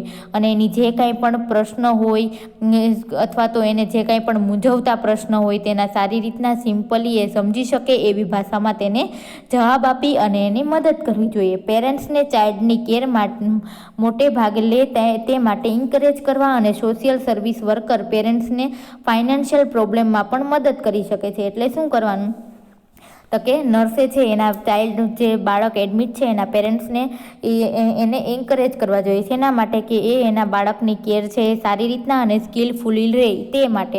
અને કોઈ પણ સોશિયલ વર્કર હોય કે જે બાળકો માટે કામ કરતા હોય તો એ છે એને પરિચય કરાવવો જોઈએ એવા બાળકને કે જે બાળક હોસ્પિટલમાં દાખલ છે અને તે ફાઇનાન્શિયલી તેના માતા પિતા કે પૈસા ટકે સધ્ધર ના હોય તેનો પરિચય કરાવવો જોઈએ, જેથી કરીને એ ફાઇનાન્શિયલી છે પૈસા ટકે એને સારવારમાં મદદ કરી શકે. મેજોરિટી પેરેન્ટ્સને સપોર્ટની જરૂર પડે છે જે નર્સ દ્વારા પ્રોવાઈડ કરવામાં આવે છે. હવે પેરેન્ટ્સને છે આ સમયે શેની જરૂર પડે છે? સપોર્ટની જરૂર પડે છે. અને એ સપોર્ટ કોણ પ્રોવાઈડ કરે, કોણ આપે? તો કે નર્સ છે એ આપે છે. ઘણી હોસ્પિટલમાં પેરેન્ટ્સ યુનિટ દ્વારા કેર કરાવવામાં આવે છે. એટલે ઘણી હોસ્પિટલની અંદર શું હોય? Parents unit. એટલે કે જે યુનિટની અંદર બાળકો દાખલ હોય ત્યાં તેને માતા પિતાને પણ હાજર રહેવા દેવામાં આવે અને નર્સની જવાબદારી નીચે શું કરવા દેવામાં આવે? બાળકની કેર કરવા દેવામાં આવે. Then the nurse role in relieving child stress. એટલે કે નર્સનો રોલ શું છે? જે બાળક છે સ્ટ્રેસમાં હોય, ચિંતામાં હોય ત્યારે એ સ્ટ્રેસને રિલીવ કરવા એટલે કે દૂર કરવા માટે નર્સનો રોલ કયો છે? તો કે નર્સે હોસ્પિટલાઇઝેશન દરમિયાન ચાઇલ્ડને હેલ્થિંગ એડજસ્ટમેન્ટ થાય છે તે માટેની મુખ્ય જવાબદારીઓ પૂરી પાડે છે. એટલે કે નર્સની જવાબદારી શું છે? તો કે બાળક જ્યારે હોસ્પિટલાઇઝ થયેલો હોય, દાખલ થયેલો હોય અને એની હેલ્થ માટે એને ત્યાં એડજસ્ટ થવાનું હોય ત્યારે સૌથી મુખ્ય જવાબદારી કોણ પૂરી પાડે છે? તો કે નર્સ પાડે છે. જો યંગ ચિલ્ડ્રનની ટ્રીટમેન્ટ માટે રૂટીન બ્લડ સેમ્પલિંગ જરૂર છે. એટલે કે કોઈ બાળક છે કે જેની ટ્રીટમેન્ટ માટે દરરોજ છે બ્લડ સેમ્પલ છે લેવામાં આવે છે કે બ્લડની અંદર શું ફેરફાર થયા તે ચેક કરવામાં આવે તો દરરોજ એનું બ્લડ સેમ્પલ છે કલેક્ટ કરવામાં આવે. જે બાળકને સમજાવવાથી તેનો ફિયર દૂર થાય છે કે બાળક જો નર્સ છે બાળકને સમજાવે સારી રીતના તો બાળકનો જે ડર છે દરરોજ જે બ્લડ કલેક્ટ કરે છે એની માટેનો જે ડર છે એ દૂર થઈ શકે. ચાઇલ્ડને શું સમજાવવું જોઈએ કે નીડલની પ્રિક કરવાથી જે પેન થાય છે તે કેટલા માટે હોય? આપણે એમ કહીએ ને કે નાનકડું કીડી કરડે એટલું જ દુખશે તને, આપણે એમ બાળકને સમજાવે ને એ રીતના બાળકને શું સમજાવે કે નીડલ પ્રિક છે એ જરાક થોડુંક જ પેન થાય, એ થોડાક ટાઈમ માટે જ રહે છે. માટે બાળકનો છે ફિયર છે એ કેવો થશે? ઓછો થશે. અને બાળકને સિરિંજ પણ હાથમાં રમવા દેવા માટે આપવી જોઈએ કે તેનાથી એને કાંઈ પણ નુકસાન નથી થતું, કાંઈ પેન નથી થતું. એવી રીતના એને છે એ ફિયર દૂર કરવામાં આ બધી વસ્તુઓ છે મદદ કરે છે. ઉપરાંત બાળકને પેનફુલ પ્રોસિજર જેવા કે ઓપરેશન વગેરે માટે મેડિકેશન આપવામાં આવે છે જે પેન દૂર કરે છે અને સ્લીપ આવે છે તે સમજાવવું જોઈએ. એટલે કે જે કોઈ પણ બાળકને છે ઓપરેશન કરવાનું હોય, ઓપરેશન થિયેટરની અંદર લઈ જવાનું હોય તો બાળક તો ડરતું હોય કે મારી આ વસ્તુમાં કટ મૂકશે ને આ વસ્તુ મારી છે એ કાપશે એને, પણ ત્યારે નર્સે એને સમજાવવું જોઈએ કે છે એ ઓપરેશન વખતે તને શું આપવામાં આવે છે? એવી દવાઓ આપવામાં આવે છે તેથી તને શું આવી જશે? ઊંઘ આવી જશે અને તને ખબર પણ નહીં પડે. એવી રીતના તેને સમજાવવું જોઈએ અને ખાતરી આપવી જોઈએ અને જેથી એની અંદર શું થશે? વિશ્વાસ છે એ બંધાશે અને એનો ફિયર છે એ દૂર થશે. પછી પ્લે એટલે કે રમત દ્વારા. તો કે અકોર્ડિંગ ટુ ઇરિકોન્સ શું છે? એક વૈજ્ઞાનિક છે કે એને શું કીધું? એના અકોર્ડિંગ શું કીધું? તો કે પ્લેનો ઉપયોગ કરવો એ ચાઇલ્ડહુડમાં ઉપયોગી પરિબળ છે. એટલે કે રમતગમતનો ઉપયોગ કરવો એ ચાઇલ્ડહુડ દરમિયાન, નાના બાળપણ દરમિયાન એ ખૂબ જ ઉપયોગી છે. આપણે આગળ પણ પ્લે થેરાપી આવી ગઈ કે પ્લેના કારણે કઈ રીતના બાળકની અંદર ગ્રોથ અને ડેવલપમેન્ટ થાય. નર્સ માટે પ્લે એ ડાયગ્નોસ્ટિક ઇન્સ્ટ્રુમેન્ટ માટે ઉપયોગી છે. નર્સ માટે એ શું છે? એક ડાયગ્નોસ્ટિક એક ઇન્સ્ટ્રુમેન્ટ છે કે એક સાધન છે કે કોઈ પણ ટ્રીટમેન્ટ આપતી વખતે અથવા તો કોઈ પણ ડાયગ્નોસ્ટિક પ્રોસિજર કરતી વખતે બાળકને રમત છે એ શું છે? એક પ્રકારનું સાધન છે. બાળકના ઓબ્ઝર્વેશન વખતે જો ડિસ્ટોરિયેશન થાય તો નર્સ માટે પ્લે એ મદદરૂપ થાય છે. એટલે કે નર્સને છે કાંઈ પણ વસ્તુ ઓબ્ઝર્વ કરવી હોય, કાંઈ પણ ચેકઅપ કરવું હોય તો બાળક છે સરખી રીતના ના રહેતું હોય તો તેને કાંઈ પણ રમકડું આપવામાં આવે અથવા તો કોઈ પણ રમત માટે કહેવામાં આવે તો બાળક છે એ નર્સ માટે શું થશે? પ્લે એ મદદરૂપ થાય છે. જેમ કે ડાયગ્નોસ્ટિક ઓફ ઇલનેસ એટલે કે કોઈનો ડાયગ્નોસિસ કરવું હોય, ચેકઅપ કરવું હોય ત્યારે પછી પ્રોસિજર ઓફ ધ ટ્રીટમેન્ટ એટલે કાંઈ પણ ટ્રીટમેન્ટ આપવી હોય, ક્યાંય પણ પ્રોસિજર એટલે કે ઇન્જેક્શન આપવું હોય ત્યારે તમે એને રમકડું કાંઈ પણ હાથમાં આપી દો અને ધ્યાન બાળકનું ના હોય ત્યારે એને ઇન્જેક્શન આપવામાં આવે અથવા તો કાંઈ પણ બીજી વસ્તુ એને ફની હોય એવી આપવામાં આવે તો તેનું શું થશે? પેન છે એ ઓછું થશે. Then confusion and under the stress then family routine, friends and parents હોસ્પિટલમાં ન હોય તેથી બાળકને ફિલિંગ દુઃખ, ઇમોશન અને ટેન્શન છે પ્રદર્શિત કરી શકે તેમજ કામ ચલાવ તેનું માઇન્ડ છે પેઇન તેમજ લોનલીનેસથી ડ્રાઈવ થાય તે માટે હોસ્પિટલ પ્લે છે મહત્વનું છે. હોસ્પિટલની અંદર રમતગમત કે હોસ્પિટલમાં બાળકને રમવું શું કામ જરૂરી છે તો કે એના ફ્રેન્ડ્સથી, એના ફેમિલીથી, કોઈ પણ ઇલનેસના લીધે એને કાંઈ પણ દુખાવો થતો હોય તો તેનાથી એનું ધ્યાન છે એ ભટકી શકે તે માટે છે એ પ્લે છે જરૂરી એક્ટિવિટી છે. Group activity. તો હવે ગ્રુપ એક્ટિવિટીની અંદર શું કીધું છે તો કે ઘણા બાળકોમાં હોસ્પિટલ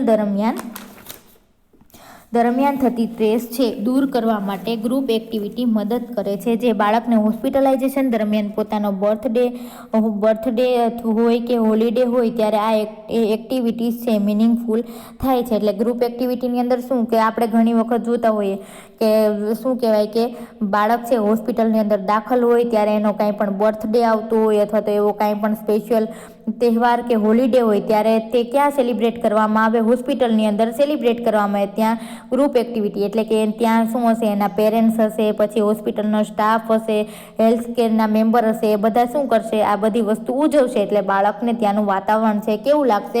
એડજસ્ટમેન્ટવાળું લાગશે. એક્ટિવિટી પાર્ટિસિપેશન કે ચાઇલ્ડને હોસ્પિટલ દરમિયાન જરૂરિયાત અને બાળકની સ્થિતિ પ્રમાણે ટ્રીટમેન્ટ આપવામાં આવે અને કોઈપણ પ્રકારની કેર માટે દરમિયાનગીરી કે ઉત્સાહતું વાતાવરણ હોય તો બાળક પોતાનો કંટ્રોલ ગુમાવે છે અને સેલ્ફ ઇસ્ટીમ ઓછો થાય છે, બાળકના ડેવલપમેન્ટમાં અસર થાય છે તથા બાળકના રિગ્રેસિવ બિહેવિયરમાં પણ વધારો થાય છે. એટલે એક્ટિવ પાર્ટિસિપન્ટ એટલે કે બાળક છે જ્યારે હોસ્પિટલની અંદર દાખલ હોય ત્યારે શું હોય, ક્યાં તો એને બેડ રેસ્ટ લેવાનો હોય, ક્યાં તો એને કંઈ પણ પાઇન્ટ ચડતો હોય તો હલનચલન ના કરી શકે, કંઈ પણ આડાઅવળું ના જઈ શકે. એટલે પોતાનો સેલ્ફ ઇસ્ટીમ એટલે કે એનો આત્મવિશ્વાસ છે કે હું તો બીમાર છું કે હું હવે આમ કરી શકીશ કે નહીં કરી શકીશ, એવી રીતના એનો આત્મવિશ્વાસ છે એ ઓછો થાય છે. અને બાળક છે એ કેવું રિગ્રેસિવ એટલે કે એકદમ ઉદાસીનવાળું પોતાની જાતને કેવી સમજશે? નાનપ અનુભવશે તેવું છે એ ફીલ કરે છે. Then self care. ચાઇલ્ડની સેલ્ફ કેર એ કોર્ડિનેશન, મસલ ટોન અને સર્ક્યુલેશન મેન્ટેન અને ઇમ્પ્રૂવ માટે મદદ કરે છે. એટલે બાળક છે પોતાની જાતે જો પોતાની કેર કરશે, પોતે પોતાનું માથું જાતે ઓળાવશે, પોતે ખોરાક છે હાથે લેશે તો એ શેમાં મદદ કરશે તો કે કોર્ડિનેશન. એક તો કોર્ડિનેશન કરવામાં મદદરૂપ થશે, એનો મસલ ટોન છે એની પણ એક્સરસાઇઝ થશે, પછી સર્ક્યુલેશન છે બ્લડ પણ સારી રીતના સર્ક્યુલેટ થશે, એ બધી વસ્તુ ઇમ્પ્રૂવ કરવા માટે મદદ કરશે. અને પોતાની સેલ્ફ એસ્ટીમ કે પોતે જાતે આ બધી વસ્તુ કરી શકે છે, પોતે હાથે માથું ઓડાવી શકે છે, હોસ્પિટલમાં છે તો એ પોતે જાતે ખાઈ શકે છે. તો એની અંદર શું થશે? પોતાની સેલ્ફ ઇસ્ટીમ એટલે કે પોતાના આત્મવિશ્વાસની અંદર વધારો થશે અને સેલ્ફ કંટ્રોલમાં પણ શું થશે? વિકાસ થશે. જો ચાઇલ્ડની હોસ્પિટલ કેરમાં એક્ટિવિટી પાર્ટિસિપેશન કે જે બાળકને પોઝિટિવલી ઉછેરમાં શું કરશે? ઉપયોગી થાય છે કે એનો પોઝિટિવ ઉછેર થાય છે, પોતે જાતે પોતાની કેર લેતો જે હોસ્પિટલની અંદર શું હોસ્પિટલાઇઝેશન દરમિયાન જોવા મળે છે. તે nursing intervention in care of the hospital child કે નર્સની દરમિયાનગીરી કે નર્સનું કાર્ય શું છે જ્યારે બાળક છે એ હોસ્પિટલની અંદર દાખલ હોય ત્યારે. તેમાં સૌથી પહેલું છે preparation of the unit for the hospitalisation. શું કરવાનું? બાળકો માટે ત્યાં દાખલ જે કોઈ પણ બેડ હોય કે બેડશીટ હોય તો એની શું કરવાનું? યુનિટ પ્રિપેર કરવાનું સૌથી પહેલો એનું ઇન્ટરવેન્શન છે. તો એમાં પ્રિપેરેશન એ નર્સિંગ કેર માટેનો અગત્યનો ભાગ છે. હોસ્પિટલાઇઝેશન પહેલાં ફેમિલીને પ્રિપેર કરવામાં આવે છે જેથી બાળકને હોસ્પિટલમાં દાખલ કરવાની તેની એન્ઝાઇટી ઓફ ધ ફિયર છે એ દૂર થાય છે, તેમજ હોમ જેવું વાતાવરણ પૂરું પાડી શકાય, તેમજ નોન ડિસ્ટર્બમાં પરિવર્તન લાવી શકાય. એટલે શું કીધું? સૌથી પહેલાં પ્રિપેર કરવાના. શું પ્રિપેરેશન કરવાની? તો કે જે બાળક હોસ્પિટલની અંદર દાખલ થવાનું હોય તેના માતા પિતાને બધી જ રીતે સાયકોલોજીકલી અને ફિઝિકલી એના માતા પિતાને પ્રિપેર કરવાના કે તમારું બાળક છે એ સાજું થઈ જશે, આટલા દિવસ તેને રોકાવાનું થશે, કાંઈ તકલીફ નહીં થાય. અને બીજું એને હોમ જેવું વાતાવરણ છે એ પૂરું પાડવાનું જેથી કરીને બાળકના માતા પિતાની જે એન્ઝાઇટી છે, બીક છે, ફિયર છે એ શું થઈ શકે? દૂર થઈ શકે. ચાઇલ્ડના હોસ્પિટલના એડમિશન માટે પેરેન્ટ્સનો રોલ અગત્યનો હોવાથી તેને સમજાવી શકાય તેમજ બાળકોની રીતે કોમ્યુનિકેટ કરી શકે છે. તો પણ પેરેન્ટ્સે ઓલવેઝ ચાઇલ્ડને સપોર્ટ માટે બેસ્ટ પર્સન ન પણ હોય. ગમે તેવા સર્કમફરન્સીસમાં પણ ચાઇલ્ડને ફેમિલિયર અને અન્ડરસ્ટેન્ડિંગ પર્સનની જરૂર પડે છે, જે ચાઇલ્ડને હોસ્પિટલમાં એડમિશન દરમિયાન મદદ કરે છે. હવે શું કીધું તો કે ચાઇલ્ડ સૌથી પહેલાં જો મેન હોસ્પિટલમાં બાળકને જ્યારે દાખલ કરવાનું હોય ત્યારે મેન રિસ્પોન્સિબિલિટી અને રોલ કોના હોય છે તો કે એના પેરેન્ટ્સને. તો આપણે તેના પેરેન્ટ્સને સમજાવવા જોઈએ અને જેથી કરીને પોતાના બાળકને શું આપી શકે, સપોર્ટ આપી શકે. પરંતુ ઘણી વખત છે પેરેન્ટ્સ છે એ કેવા હોય છે, સાયકોલોજીકલી થોડા નબળા હોય છે કે એ એકદમ પોતાના બાળક પ્રત્યે કોન્શિયસ હોય એટલે એ એના બાળકથી ડરતા હોય છે, એના બાળકની આવી જે કંઈ પણ કન્ડિશન છે એનાથી ડરતા હોય છે. તો બાળકને સપોર્ટ કોણ આપશે? જો બાળકને સપોર્ટ આપવા માટે એને બેસ્ટ પર્સનની જરૂર પડે છે. કોઈ પણ સર્કમફરન્સીસ એટલે કે ગમે તેવી પરિસ્થિતિમાં જે ચાઇલ્ડ આરે ફેમિલિયર લઈ શકે, બાળકને છે અન્ડરસ્ટેન્ડ કરી શકે તેવા પર્સનની જરૂર પડે છે, જે ચાઇલ્ડને હોસ્પિટલમાં શું કરશે, જ્યારે એડમિટ હશે, દાખલ હશે ત્યારે બાળકને મદદ કરશે. ધેન પ્રી એડમિશન પ્રિપેરેશન, કે બાળક જ્યારે હોસ્પિટલમાં દાખલ નથી થયું ત્યારે તેની કઈ રીતના કેવી પ્રિપેરેશન કરવી જોઈએ તે. તો કે પ્રી એડમિશન પ્રિપેરેશન એ મોસ્ટ ઇફેક્ટિવ છે, એટલે કે એકદમ ફાયદાકારક છે. જ્યારે ચાઇલ્ડનો હોસ્પિટલમાં એડમિશન માટે પ્લાન કરવાનો હોય અને નર્સ માટે પૂરતો ટાઈમ હોય તો તે ફેમિલીને પૂરની માહિતી આપી શકે તથા તે બાબતે સમજાવી શકે તે માટે પણ કરી શકે. પેરેન્ટ્સ એ ચાઇલ્ડની ઇન્ફોર્મેશન માટે મેન ઇન્ટરેપ્ટર અને ફેસિલિટર છે, માટે તે પોતાની એન્ઝાયટી રજૂ કરી શકે છે. એટલે કે બાળક જ્યારે હોસ્પિટલમાં દાખલ ના થાય ત્યારે શું કરવાનું તો કે ચાઇલ્ડ નર્સે છે એ પૂરતો પ્લાન કરવો જોઈએ. ટાઈમ હોય તો શું કરવાનું, પેરેન્ટ્સને છે બધી જ એની ઇલનેસ વિશે, એના યુનિટ વિશે, એની હોસ્પિટલ વિશે, ટ્રીટમેન્ટ વિશે, પ્રોસિજર વિશે બધી માહિતી આપવી જોઈએ અને એને સમજાવવા જોઈએ. અને પેરેન્ટ્સે શું છે તો કે ચાઇલ્ડનું ઇન્ફોર્મેશન માટેનું મેઇન ઇન્ટરેપ્ટર છે, એટલે કે બધી વધારે પડતી જે કંઈ પણ માહિતી બાળક વિશે કોની પાસે હશે તો કે તેના માતા પિતા પાસે હશે, તો એ રજૂ કરી શકે અને એની એન્ઝાયટી છે એ દૂર કરી શકે. પછી એડમિશન ઇન્ફોર્મેશન, કે એડમિશન દરમિયાન કઈ કઈ ઇન્ફોર્મેશનની જરૂર પડશે, કે એડમિશન વખતે છે એના પેરેન્ટ્સને કઈ કઈ ઇન્ફોર્મેશન છે આપવી જોઈએ. તો કે ફિઝિશિયન અને નર્સ એ પ્રાઇમરી સોર્સ છે, જે ચાઇલ્ડના હોસ્પિટલાઇઝેશન માટે પર્પઝ અને થેરાપ્યુટિક પ્લાન તેમજ આઉટકમ વગેરે જણાવે છે. એટલે કે નર્સ અને ફિઝિશિયન કે ડૉક્ટર છે એ શું કરશે, એ પ્રાઇમરી સોર્સ છે, કે એ શું છે તો કે સ્ત્રોત છે, પ્રાઇમરી સ્ત્રોત છે. શેના માટે તો કે હોસ્પિટલની અંદર શા માટે કયા હેતુથી એટલે કે કયા પર્પઝથી બાળકને દાખલ કરવાનું છે, એને થેરાપ્યુટિક પ્લાન એટલે કે એને કઈ થેરાપી આપવી પડશે, કઈ રીતના એની ટ્રીટમેન્ટ કરવી પડશે અને તેનો આઉટકમ કે તેનાથી બાળક છે કઈ રીતના સાજું થશે તેના વિશે એ જણાવશે. હોસ્પિટલાઇઝેશન દરમિયાન ચાઇલ્ડના ફિઝિયોલોજીકલ અને સાયકોલોજીકલ આસ્પેક્ટ ઓફ ટ્રીટમેન્ટની માહિતી આપવામાં આવે છે. એટલે કે બાળકની અંદર કયા ફિઝિકલ ચેન્જીસ આવશે, કયા સાયકોલોજીકલ ચેન્જીસ આવશે અને તેને ટ્રીટમેન્ટની માહિતી કોણ આપશે તો કે ફિઝિશિયન અને નર્સ છે તેના પેરેન્ટ્સને આ બધી માહિતી આપશે. ઘણી હોસ્પિટલ પોતાની પીડિયાટ્રિક યુનિટની બુકલેટ જેમાં રૂટીન કાર્યો તેમજ સ્પેશિયલ સૂચનાઓ હોય છે.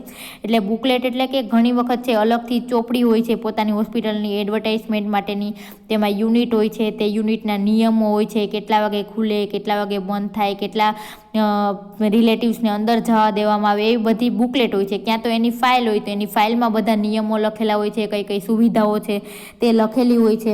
તો એ સ્પેશિયલ છે સૂચના છે એ પ્રોવાઈડ કરે છે. નર્સ એ એક્ટિવ રોલ ભજવે છે, જે પેરેન્ટ્સને ચાઇલ્ડના હોસ્પિટલ માટે printed material, then movies, slides અને વેરાયટી ઓફ ધ પ્લેઇંગ થિંગનો ઉપયોગ કરીને પ્રિપેર કરવામાં આવે છે.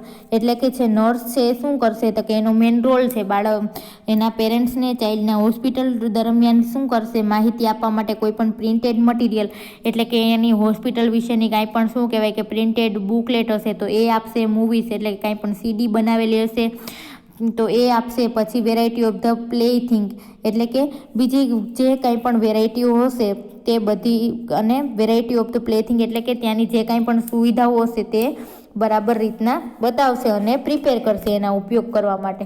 તેન એડમિશન ટુ ધ હોસ્પિટલ, હવે હોસ્પિટલની અંદર એડમિશન થઈ ગયું હોય ત્યારે તો કે ફિઝિયોલોજી ઓફ ધ ચાઇલ્ડ કેરને હોમની અંદર હોસ્પિટલ કે બીજી કમ્યુનિટી એજન્સીસ જે ચાઇલ્ડ માટે બંધ બેસતી હોવી જોઈએ. ચાઇલ્ડ કેર માટેની શ્રદ્ધાઓ હેલ્થ અને નર્સિંગ ટીમના મેમ્બર દ્વારા આપવામાં આવે છે, જે ક્લિયર હોય છે, જે ઇઝીલી બિહેવિયર્સ અને કમ્યુનિકેશન દ્વારા અને અન્યને મોકલવામાં આવે છે. તો કે શું કીધું, જ્યારે બાળક છે એ કોઈ પણ આવા પીડિયાટ્રિક હોમની અંદર, હોસ્પિટલની અંદર અથવા તો બીજી કાંઈ પણ કમ્યુનિટીની અંદર બાળકો માટે ચાલતી એજન્સીસ હોય તે કેવી હોવી જોઈએ, બાળકના ટ્રીટમેન્ટ માટે બંધ બેસતી હોવી જોઈએ. અને ચાઇલ્ડની કેર છે એની શ્રદ્ધા કોના ઉપર ડિપેન્ડ કરે છે, તો કે હેલ્થ કેરની અંદર જે કાંઈ પણ ટીમ મેમ્બર છે એ કેવું કામ કરે છે તેના દ્વારા, અને એકદમ કેવી હોય છે તે ક્લિયર હશે. અને ઇઝી બિહેવિયર અને કમ્યુનિકેશન દ્વારા અન્યને મોકલવામાં આવે છે. તો કે એના જે કંઈ પણ હેલ્થ કેર ટીમના મેમ્બર હશે તે પોતાના ઇઝી બિહેવિયર દ્વારા અને સાદી ભાષામાં વાતચીત દ્વારા છે બીજાને માહિતી આપે છે. Following point from the basic of care for the healthy, ill and dying children today. એટલે કયા કયા પોઈન્ટ છે બેઝિક કેર માટે ઉપયોગી છે તે આપણે જોશું. તો કે family is the basic unit of the society. હવે ફેમિલી શું છે, આખી સોસાયટી, આખા સમાજનો શું છે, એક બેઝિક યુનિટ છે. કે ફેમિલી મળીને શું બને છે, આખો સમાજ બને છે. તો બેઝિક યુનિટ કયો થયો, તો કે ફેમિલી. દરેક બાળકના ફિલિંગ ઓફ ટ્રસ્ટ અને સેલ્ફ ઇસ્ટીમના ડેવલપમેન્ટ માટે લવ અને સિક્યોરિટીની જરૂર છે. એટલે બધા જ બાળકની લાગણી, ફિલિંગ ઓફ ધ ટ્રસ્ટ એટલે કે વિશ્વાસ, સેલ્ફ એસ્ટીમ એટલે કે આત્મવિશ્વાસ ના ડેવલપમેન્ટ માટે શેની જરૂર પડે છે, તો કે લવ અને સિક્યોરિટી એટલે કે સલામતતાની જરૂર પડે છે. દરેક બાળકના ગ્રોથ અને ડેવલપમેન્ટનું લેવલ તેમજ ડિગ્રી ઓફ ધ ઇલનેસ માટે ફેમિલી બેકગ્રાઉન્ડ જરૂરી છે. પીડિયાટ્રિક નર્સ ચિલ્ડ્રન અને તેના પેરેન્ટ્સના હેલ્થ માટે તેને પ્રમોટ, મેન્ટેન અને રિસ્ટોર માટે ફાઇન્ડ આઉટ કરે છે. એટલે દરેક બાળકનું શું, તો કે વૃદ્ધિ અને વિકાસનું લેવલ તેમજ વૃદ્ધિ અને વિકાસનું લેવલ તેમજ ડિગ્રી ઓફ ધ ઇલનેસ કે કેવા પ્રકારનું એને ઇલનેસ છે, એટલે કે સિવિયર છે કે નોર્મલ છે કે તે માટે શું જરૂરી છે, તો કે તેનું ફેમિલી બેકગ્રાઉન્ડ ચેક કરવું જરૂરી છે. અને પીડિયાટ્રિક નર્સ છે ચિલ્ડ્રન અને તેના પેરેન્ટ્સના હેલ્થ માટે તે શું કરશે, એક તો પ્રમોટ, મેન્ટેન એટલે કે જાળવી રાખવું અને રિસ્ટોરેશન માટે તેની હેલ્થ છે કઈ રીતના આગળના સમયમાં પણ જળવાય તે માટે શું કરશે, ફાઇન્ડ આઉટ એટલે કે ગોતશે, એના માટેના ઉપાયો છે શોધશે. દરેક ઇલ ચાઇલ્ડને પ્રોફેશનલ નર્સ દ્વારા જવાબદારીપૂર્વકની કેર આપવી જોઈએ. એટલે કે જે કોઈ પણ બાળક છે બીમાર હોય તો તે કોના દ્વારા ટ્રીટમેન્ટ આપવી જોઈએ, તો કે જે પ્રોફેશનલ નર્સ હોય તેના દ્વારા એને ટ્રીટમેન્ટ છે અપાવવી જોઈએ. તેમજ દરેક ચાઇલ્ડ અને ફેમિલીને હેલ્થ એન્ડ નર્સિંગ ટીમમાં સમાવવા જોઈએ. એટલે કે દરેક જે કંઈ પણ ચાઇલ્ડ છે દાખલ છે એના ફેમિલી મેમ્બરને પણ આ કેર કરવા માટે તેની અંદર આ નર્સિંગ ટીમની અંદર સમાવેશ કરવો જોઈએ, જેથી થેરાપિસ્ટ અને નર્સિંગ ઇન્ટરવેન્શનનું પ્લાનિંગ અને ઇવાલ્યુએશન કરી શકે. જેથી કરીને જે કોઈ પણ થેરાપિસ્ટ છે જે બાળકને થેરાપી આપતો હોય એ શું કરી શકે, નર્સિંગ ઇન્ટરવેન્શન એટલે કે નર્સનું જે કંઈ પણ કામ છે એનું શું કરી શકે, પ્લાન કરી શકે અને ઇવાલ્યુએશન એટલે કે એનું મૂલ્યાંકન છે એ કરી શકે.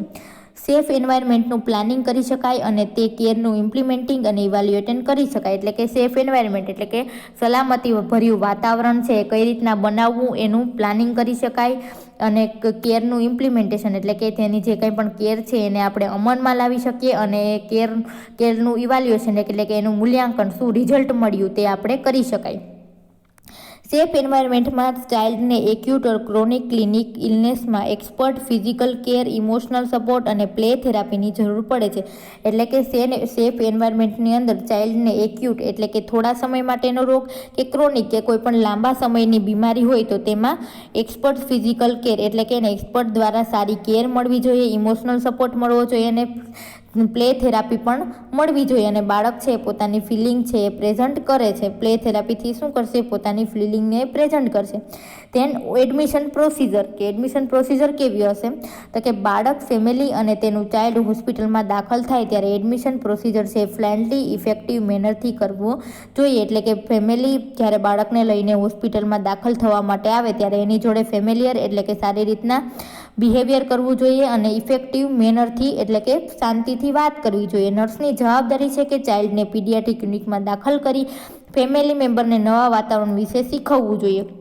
નર્સની શું જવાબદારી છે કે બાળકને જે છે પીડિયાટ્રિક યુનિટની અંદર બાળકોના જે વિભાગ છે એની અંદર દાખલ કરે ત્યારે શું કરવું જોઈએ, ફેમિલી મેમ્બરને ત્યાંનું જે કાંઈ પણ યુનિટનું વાતાવરણ છે, જે કાંઈ પણ નીતિ નિયમો છે તેની શું આપવી જોઈએ, જાણકારી આપવી જોઈએ. નર્સ એવી વ્યક્તિ છે કે તે ફેમિલીના દરેક પ્રશ્નોનું શું કરી શકે છે, નિરાકરણ લાવી શકે છે. તેમજ હોસ્પિટલમાં એડજસ્ટમેન્ટ થવા માટે શું કરશે, મદદરૂપ થશે. કે કાંઈ પણ પ્રશ્ન હશે તો ફેમિલી મેમ્બર છે સૌથી પહેલાં કોની પાસે જશે, ડાયરેક્ટ ડૉક્ટર પાસે નહીં જાય, જે યુનિટમાં જે ડ્યુટી ઉપર નર્સ હાજર હશે એની જોડે શું કરશે, વાતચીત કરશે. તો સૌથી પહેલાં છે એ પ્રશ્નનું નિરાકરણ કોણ કરશે પેરેન્ટ્સના, તો કે નર્સ કરશે. અને હોસ્પિટલની અંદર એડજસ્ટ થવા માટે ત્યાં કોણ મદદ કરશે, તો કે નર્સ કરશે. એડમિશન દરમિયાન 2 ઓબ્જેક્ટિવ છે ધ્યાનમાં રાખવામાં આવે છે. કયા 2 હેતુઓ કે 2 ઓબ્જેક્ટિવ ધ્યાનમાં રાખવામાં આવે, તો પહેલું તો કે ફેમિલીને હોસ્પિટલ સર્વિસ અને ફિઝિકલ ફેસિલિટી માટે વાકેફ છે કરવા. તો કે ફેમિલીને શું કરવાના, તો કે હોસ્પિટલની જે કંઈ પણ સર્વિસ કે હોસ્પિટલ છે કઈ કઈ સેવાઓ આપે છે તે, અને તેની અંદર કઈ કઈ સુવિધાઓ, કઈ કઈ ફિઝિકલ ફેસિલિટી એટલે કે કેવી ફિઝિકલ એટલે કે કેવા કેવા યુનિટ છે, કેવા કેવા સાધનો છે તેની શું કરવા જોઈએ, તેના માટે વાકેફ એટલે કે માહિતગાર કરવા જોઈએ. અને બીજું, ફેમિલીને તેમના બાળકની કેરને લગતી માહિતી આપવી જોઈએ. અને ફેમિલીને શું કરવું જોઈએ, એના બાળકને કઈ રીતના કેર અપાશે, કઈ રીતના ટ્રીટમેન્ટ અપાશે, કેવી પ્રોસિજર થશે તેના વિશે તેને શું આપવી જોઈએ, એડમિશન દરમિયાન તેને માહિતી આપવી જોઈએ. તેન physical facilities and service. Physical facility એટલે કે ભૌતિક સુખ સુવિધાઓ, કે બાથરૂમ ટોયલેટની સુવિધા છે, પછી ઘણી વખત શું હશે, ડિલક્સ રૂમ હશે એટલે કે એસીવાળા હોસ્પિટલની અંદર રૂમ હશે, નોન એસી રૂમ હશે, જનરલ રૂમ હશે. તો એ બધીને શું કહેવાય, ફિઝિકલ ફેસિલિટીઝ કહેવાય અને સેવાઓ કહેવાય. તો તેની અંદર શું આવશે, તો કે હોસ્પિટલમાં એડમિશન દરમિયાન ફેમિલીને નવા વાતાવરણ વિશે ઓરિએન્ટેડ કરાવવામાં આવે છે. ઓરિએન્ટેડ કરાવવું એટલે કે શું કરાવવું, પરિચિત કરાવવામાં આવે છે. દરેક યુનિટનો nursing staff, admission procedure plan, unit facility વગેરે ફેમિલીને સમજાવવામાં આવે છે કે યુનિટની અંદર કયા કયા નર્સિંગ સ્ટાફ છે, કઈ રીતના એની ડ્યુટી ચેન્જ થાય છે, પછી એડમિશન પ્રોસિજરનો આખો પ્લાન સમજાવવામાં આવે, પછી યુનિટની અંદર કઈ કઈ ફેસિલિટી છે એ સમજાવવામાં આવે છે. તેમજ વિઝિટિંગ રૂમ એટલે કે જે બાળકને મળવા આવે એનો રૂમ, પછી રૂમિંગ ઇન પોલિસી એટલે કે જે રૂમમાં એ દાખલ છે એના નીતિ નિયમો કયા કયા છે, ફેમિલી ટુ સ્ટાફ ઇન્ફોર્મેશન એટલે ફેમિલીને સ્ટાફ વિશે માહિતી આપવી જોઈએ, ચાઇલ્ડના પ્લે રૂમ પણ બતાવવો જોઈએ. Then orientation to the therapeutic unit, paediatric unit. જ્યારે ફેમિલી છે પીડિયાટ્રિક યુનિટમાં આવે એટલે કે બાળકોમાં વિભાગમાં આવે ત્યારે બાળકને જે રૂમમાં રાખવાનો છે તે રૂમ બતાવવો જોઈએ, તેની લાઇટિંગ ફેસિલિટી બતાવવી જોઈએ, ટોયલેટ ક્યાં છે તે બતાવવું જોઈએ અને સમજાવવું જોઈએ. બાળકને મીલ આપવાનો ટાઈમ એટલે ખોરાક આપવાનો ટાઈમ જણાવવો જોઈએ. તે રૂમની અંદર અવેલેબલ ન હોય તો તે કઈ જગ્યાએ મળશે તે વગેરે વિશે શું કરવું જોઈએ, જાણ કરવી જોઈએ. કે કાંઈ પણ વસ્તુ તમારે જોતી હોય, જો રૂમમાં અવેલેબલ ના હોય તો એ ક્યાં મળશે તેના વિશે જાણ કરવી જોઈએ. તેન concept in health care of the children, કે ચિલ્ડ્રનની હેલ્થ કેર માટેના કોન્સેપ્ટ કયા કયા છે તે આપણે આગળ જોશું. તો કે મેડિકલ અને નર્સિંગ ટીચિંગમાં સુધારા થવાથી ચાઇલ્ડ કેરમાં સ્પેશિયલ એરિયાનો સમાવેશ કરવાની જરૂરિયાત જણાય છે. એટલે કે મેડિકલ ફિલ્ડની અંદર પણ પહેલાં કરતાં શું થયું છે, સુધારા આવ્યા. નર્સિંગ ટેકનિકની અંદર પણ શું આવ્યા છે, અલગ અલગ વૈજ્ઞાનિક સુધારા આવ્યા છે. બરાબર. તો ચાઇલ્ડની કેરમાં સૌથી મહત્ત્વનું એ છે કે બાળકોનો મોર્ટાલિટી અને મોર્બિલિટી રેટ છે એ ઘટાડવાનો, કે બાળકનો મૃત્યુદર અને બીમારીનો દર છે એ ઘટાડવાનો છે. મોટાભાગના ડિસીઝ છે એ પ્રિવેન્ટ કરી શકાય તેવા હોય છે. એટલે કે મોટાભાગના રોગો કેવા હોય છે, તો કે પ્રિવેન્ટ કરી શકાય એટલે કે મટાડી શકાય તેવા હોય છે. હેલ્થ કેર માટેનો present concept prevention of the illness and promotion of the health છે. એટલે કે અત્યારનો જે હેલ્થ કેરનો કોન્સેપ્ટ કેવો છે, તો કે જે present concept prevention of the illness, કે જે કાંઈ પણ બીમારી છે એનાથી શું કરવાનું, પ્રિવેન્ટ કરવાનું એટલે કે તેને મટાડવાનું, અને પ્રમોશન ઓફ ધ હેલ્થ અને હેલ્થની અંદર શું કરવાનો, વધારો કરવાનું છે. અને આ કોન્સેપ્ટ માટે ઘણા ફેરફાર જવાબદાર છે. આ કોન્સેપ્ટની અંદર કયા કયા ફેરફારો જવાબદાર છે, જેવા કે concept of wellness and illness એટલે કે કોન્સેપ્ટ શેનો, તો કે વેલનેસ એટલે કે હેલ્થનો અને બીમારીનો. Then changing need of the society, કે હવે જે સમાજની જે જરૂરિયાતો છે એની અંદર શું આવ્યો છે, બદલાવ આવ્યો છે. હેલ્થ અને મેડિકલ કેર માટે મેડિકલ અને ટેકનોલોજીના વિકાસના કારણે, કે હવે આ જે હેલ્થ અને મેડિકલ ક્ષેત્રે શું આવી ગઈ છે, ઘણી નવી નવી ટેકનોલોજી અને સાધન સામગ્રીઓ છે એનો વિકાસ થયો એના કારણે. Tent within the nursing profession, કે હવે નર્સિંગ પ્રોફેશનની અંદર જે કંઈ પણ વલણો હતા એ પણ કેવા થયા છે, ચેન્જ થયા છે. લોકોની સમજ શક્તિ psychologically aspect of the illness અને હોસ્પિટલાઇઝેશન પ્રત્યે વધારવાની, એટલે કે જે હોસ્પિટલની અંદર જે કાંઈ પણ ખોટી માન્યતાઓ છે કે જે કાંઈ પણ વલણો અગાઉથી બંધાયેલા છે તેને શું કરવાના, ચેન્જ કરવાના. Moment for the agriculture environment to the complexity of the urban and suburban living, એટલે કે હવે શું વધારે થયું, એગ્રીકલ્ચર એન્વાયરમેન્ટ એટલે કે હવે લોકો છે ગામડામાંથી અર્બન એરિયા એટલે કે શહેરીકરણ તરફ આગળ વધ્યા છે તેને ફેમિલી સપોર્ટ અને ગાઈડન્સ સિસ્ટમ ઘટવાના કારણે તો કે એક તો ફેમિલી સપોર્ટ ઘટ્યો છે અને જે ગાઈડન્સ સિસ્ટમ છે જે સલાહની સિસ્ટમ છે એ શું થઈ છે ઘટી છે એના કારણે જોઈન્ટ ફેમિલીમાંથી ન્યુક્લિયર ફેમિલી થવાથી કે પહેલાં શું રહેતા હતા બધા ફેમિલી મેમ્બર જોડે રહેતા હતા હવે ફેમિલી કેવા બન્યા છે ન્યુક્લિયર એટલે કે છૂટાછવાયા થવાથી the problems of the single parents family કે હવે કેવા પ્રોબ્લેમ ઊભા થયા તો કે ડિવોર્સના છે એ પ્રોબ્લેમ છે વધી ગયા એટલે બાળક છે એ શેમાં ઉછરે છે તો કે સિંગલ પેરેન્ટ્સ ક્યાં તો માતા જોડે રહેતો હોય ને ક્યાં તો પિતા જોડે children in day care centre કે હવે ચિલ્ડ્રન છે એ ક્યાં વધારે હોય ડે કેર સેન્ટરમાં એટલે કે આખો દિવસ છે શું આપણે કહીએ ને કે ડે સ્કૂલ આખો દિવસ ક્યાં હશે એ ડે સ્કૂલની અંદર lack of adequate space and recreation facilities for the children કે હવે શું થઈ ગયું છે લેક ઓફ એડિક્વેટ સ્પેસ એટલે કે બાળકને છે એ પોતાની સ્પેસ નથી મળતી કે પોતાના વિશે પોતાનો ટાઈમ નથી મળતો કે રિક્રિએશન માટે ટાઈમ નથી મળતો કે રમત ગમત કરી શકે બીજી કોઈ પણ બાબતોમાં રસ રહી શકે એ એકદમ ઓછું થઈ ગયું છે પીડિયાટ્રિક નર્સનો મુખ્ય ધ્યેય એ છે કે બાળકનો ઉછેર કેવો થાય તો કે યોગ્ય રીતને થાય તેથી બાળકનો ગ્રોથ અને ડેવલપમેન્ટ કેવા થાય સારા થાય તેમજ બાળકને ફિઝિકલ અને મેન્ટલ તેમજ સામાજિક એ બધી જ રીતના બાળક છે હેલ્થી રહે અને તંદુરસ્ત રહે આમ છતાં ઘણા પરિબળો છે બાળકના વૃદ્ધિ અને ડેવલપમેન્ટને શું કરે છે અસર કરે છે અને બાળકની ઉંમર એ વધારે મહત્વનું પરિબળ છે જે નર્સિંગ એક્ટિવિટીને અસર કરે છે દાખલા તરીકે 6 વર્ષના બાળક કરતાં ઇન્ફન્ટના જડબાનું ફ્રેક્ચર થયું હોય તો તે સમય અથવા તો તે તબક્કો તેના મોઢાનો વિકાસ થતો હોવાથી તે વધારે નુકસાન કરતા છે એટલે કે જો 6 વર્ષનું બાળક કરતાં જો ઇન્ફન્ટ હોય 0 થી 1 વર્ષનું બાળક છે એના મોઢામાં જો ફ્રેક્ચર થઈ જાય તો એ શું વધારે નુકસાનકારક છે કારણ કે ત્યારે એનો શું થતો હોય વૃદ્ધિ અને વિકાસ થતો હોય તો આ દરમિયાન તે શું કરશે એની ઉપર અસર કરશે જ્યારે 7 વર્ષના બાળકના મોઢાનો વિકાસ થઈ ગયેલો એનું મોઢું છે હવે શું થઈ ગયું એ વિકસી ગયેલું હોય તેથી હોસ્પિટલાઇઝેશન દરમિયાન બાળકને ફેમિલીથી જુદા કરવામાં આવે તો બાળકમાં ચિંતાના કારણ બાળક અને પેરેન્ટ્સના રિલેશનશિપ કેવા થશે ડિસ્ટર્બ થશે બાળક છે એ શું થશે ફેમિલીથી અલગ થાય એટલે એનું જે રિલેશનશિપ છે એનું સંબંધ છે એ ડિસ્ટર્બ આવશે નર્સે બાળક હોસ્પિટલમાં હોય ત્યારે તેની ફિઝિકલ ટ્રોમા ઓછો કરવો જોઈએ ફિઝિકલ ટ્રોમા એટલે કે શારીરિક જે આપણે ઇન્જુરી કરીએ એ ઓછી કરવી જોઈએ ઘણી વખત છે આપણે તેને શું કરતા એ વિગો નાખતા હોય તો આપણે પંચર પાડીએ તો એ પંક્ચર છે ના પાડવા જોઈએ એને છે કંઈ પણ દુખતું હોય આપણે ડ્રેસિંગ કરતા હોય તો એમાં દુખાવો છે ઓછો કરવો જોઈએ પ્લે થેરાપી ચાઇલ્ડ કેરમાં મહત્વનો ભાગ છે પ્લે થેરાપી દ્વારા તેના પ્રોબ્લેમમાંથી મુક્ત થશે એટલે કે પ્લે થેરાપી એટલે કે એને રમત ગમત એ રમી શકે એવા રમકડા આપવા જોઈએ કે એને રમવા દેવું જોઈએ તો તેથી કરીને એનું છે ધ્યાન છે કાંઈ પણ દુખતું હશે તો એનાથી એ ડિરાઈવ થશે બાળકને કોમ્પ્રિહેન્સિવ કેર પૂરી પાડવી જોઈએ કોમ્પ્રિહેન્સિવ એટલે કે બાળકને બધી જ પ્રકારની નીડ છે એ એની પૂરી પાડવી જોઈએ અને નર્સે બાળકની બીમારીની અસર વિશે ખ્યાલ રાખવો જોઈએ બાળકના ગ્રોથ અને ડેવલપમેન્ટ પ્રોસેસ અને બાળકના વિકાસ પર થતી અસર તેમજ બાળકને કેર આપવામાં આવે તેનો શું જવાબ મળે છે તે વગેરેનો ખ્યાલ રાખવો જોઈએ એટલે નર્સે શું ધ્યાન રાખવાનું કે જે કાંઈ પણ બાળક છે એ બીમારીમાંથી પસાર થાય છે તો એ બીમારીના લીધે બાળકની ઉપર શું અસર થાય છે એના ગ્રોથ અને ડેવલપમેન્ટ ઉપર શું અસર થાય છે અને આ બીમારીથી મુક્ત થવા માટે એને જે કાંઈ પણ ટ્રીટમેન્ટ મળે છે એના ઉપર શું અસર થાય છે કે એનો શું જવાબ મળે છે ક્યોર થાય છે કે નહીં બાળક સાજું થાય છે કે નહીં તે બધી બાબતોનો નર્સે છે એનો ખ્યાલ રાખવો જોઈએ ધેન આપણે નેક્સ્ટ વિડીયોની અંદર